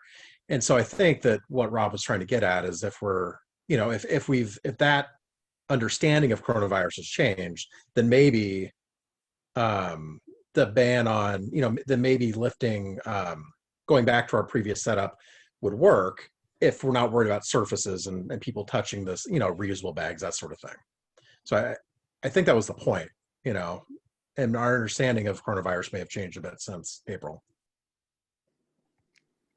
Yeah, and then may I? Yeah, please. And then there's just two more pieces of information that have developed, and that is the reason the Grocers Association is lobbying for a delay in the statewide implementation is because they're saying that they're having supply chain issues with paper bags. And then also I talked to the two managers at the two grocery stores here in Kenmore, Grocery Outlet and Safeway. And both of them very quickly said they'd prefer to continue to allow plastic bags right now, mainly for their employees' sake. And they want to continue to not allow reusable bags because the employees are, quite frankly, kind of grossed out by reusable bags right now. And they described some pretty yucky situation. One manager described kind of a nasty situation having to do with a reusable bag. Then they said, well, if they bring in their reusable bag, we don't want to let them. You can say, well, you can bag your own bag, and they said, well, at least at Grocery Outlet, they said they won't let them do that at the counter. They don't want their bag touching the counter because they're constantly sanitizing it anyway. And so they said, well, what we do is if they want to do that, they can bag it in their grocery cart, which creates angst, and the shopper doesn't quite know what they're supposed to do and they get ticked off. And so the two grocery store managers I talked to said they just like to keep things as they are for now.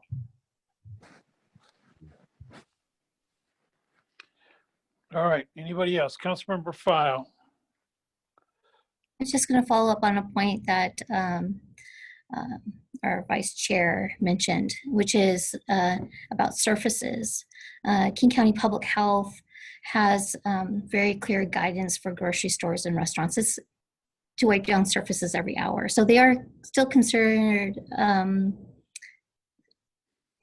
about surfaces. You know, because particulates all fall somewhere eventually, right? And it's the high use of high contact surfaces. So there's clear direction. I sent a copy of that to everyone. So we have that. But I really appreciate the work that was done on this. Ms. Dawn Rayton and our city manager. I know that we all thought we were going one direction, and then surprise, the state took care of things for us. So that being said, I think we have a good clear pathway for January 1st. We're all in agreement. It's because that's the date that the state ban goes in effect, unless the governor makes some sort of extension order.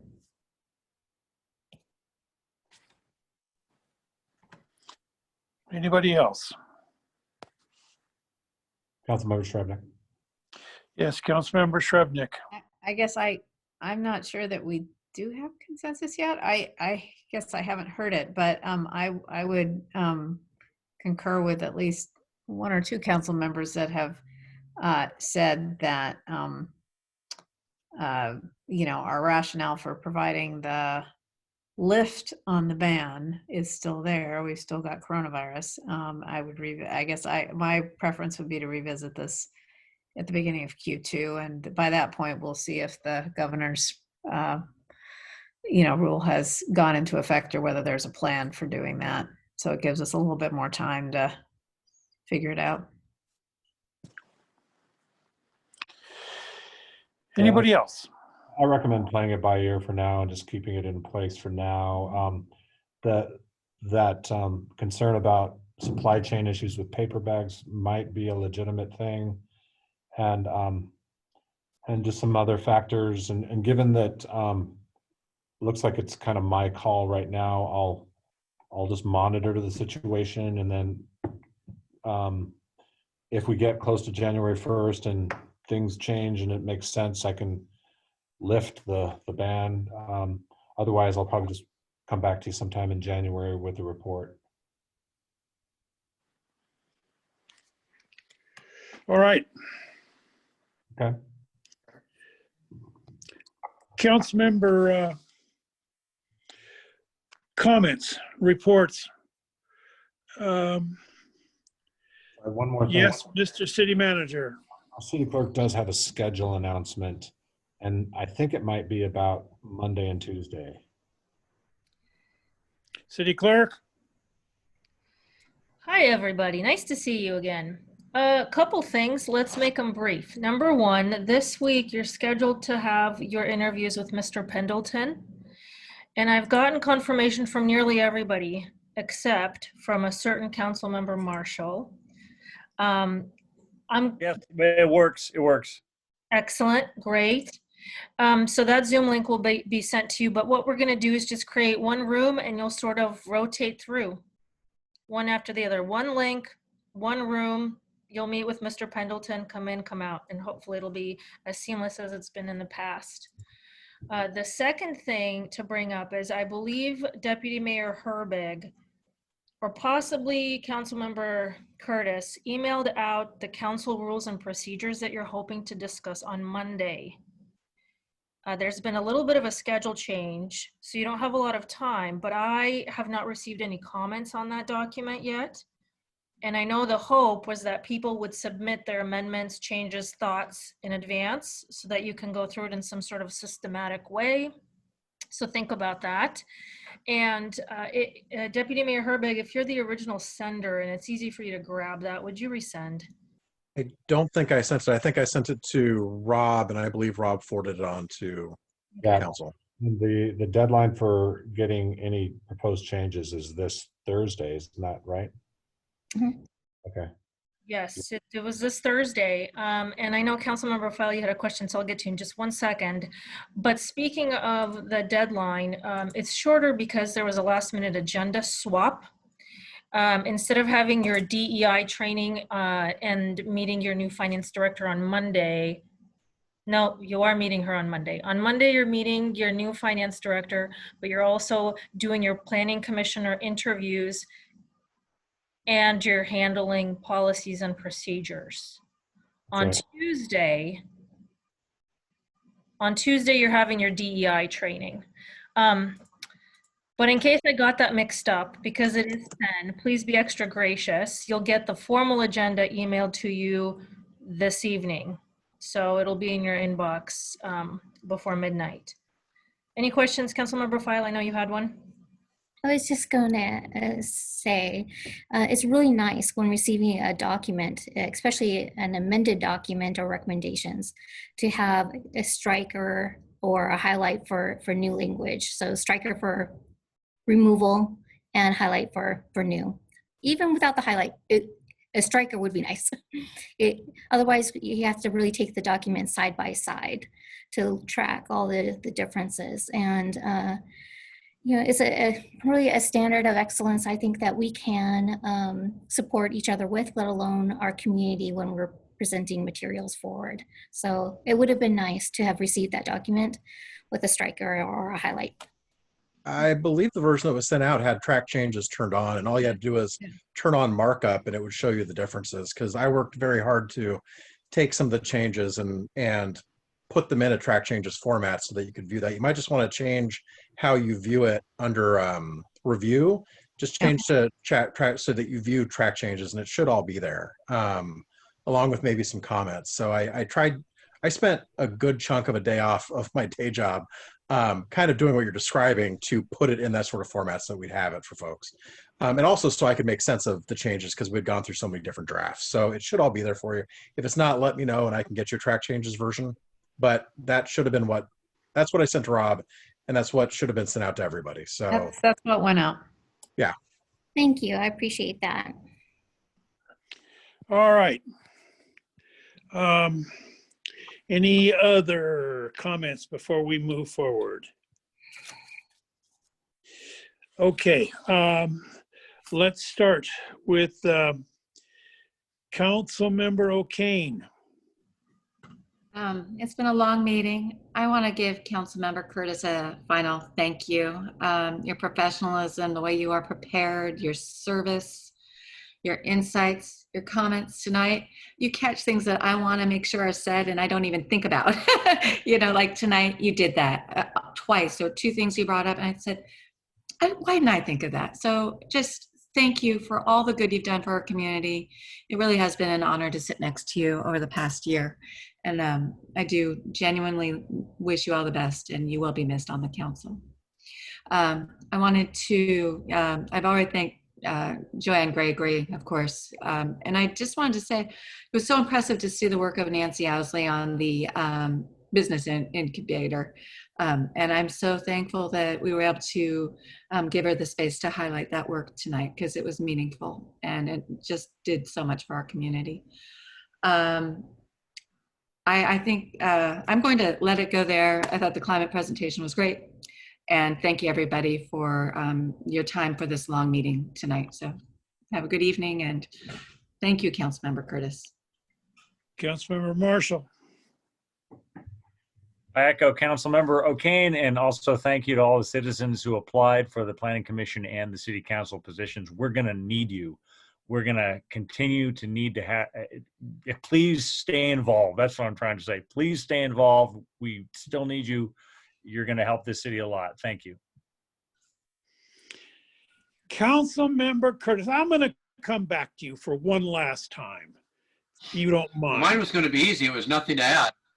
Oh, well, you got to have a parting word or two.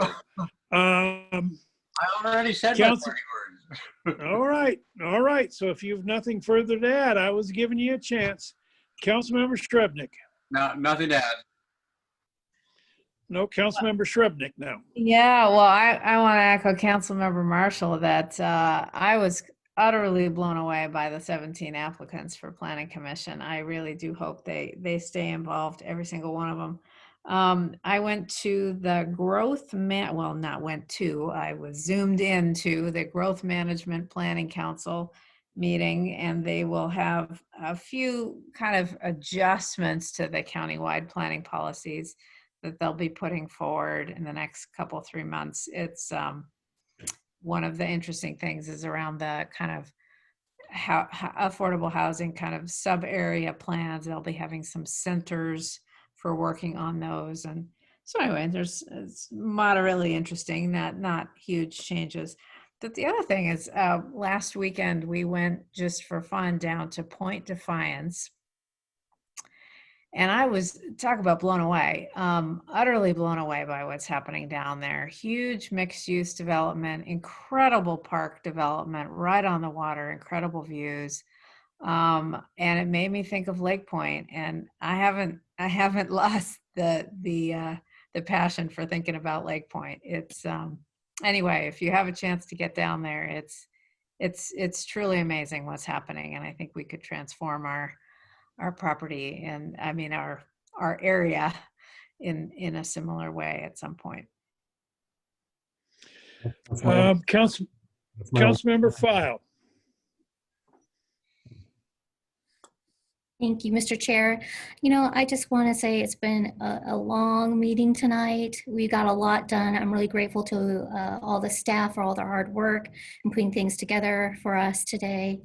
And it's always hard to say goodbye to people you've grown accustomed to doing many wonderful and great things. And I'm so glad the one thing we all have in common is a wonderful, charming community of Kenmore, one where people can grow and thrive, where our families can grow and thrive and have a wonderful place to play, learn, and grow.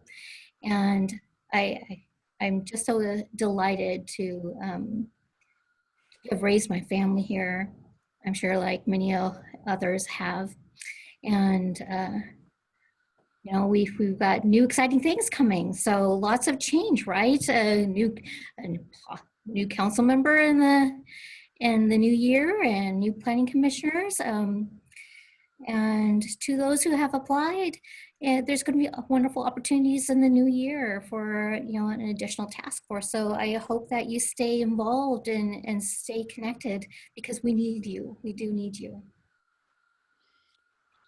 Deputy Mayor. Don't have really anything to add after all of that from everybody else. It's been an honor working with Councilmember Curtis. It's, as everybody said, reading through all those applications, the folks we have in Kenmore are a great group of human beings, and we'll find other ways to put folks to work, I'm sure. And yeah, nothing to add. Thank you. Dr. Curtis, Councilmember Curtis, I know where to find you. With that, it's been a long meeting. Nothing else to come before us. We are adjourned.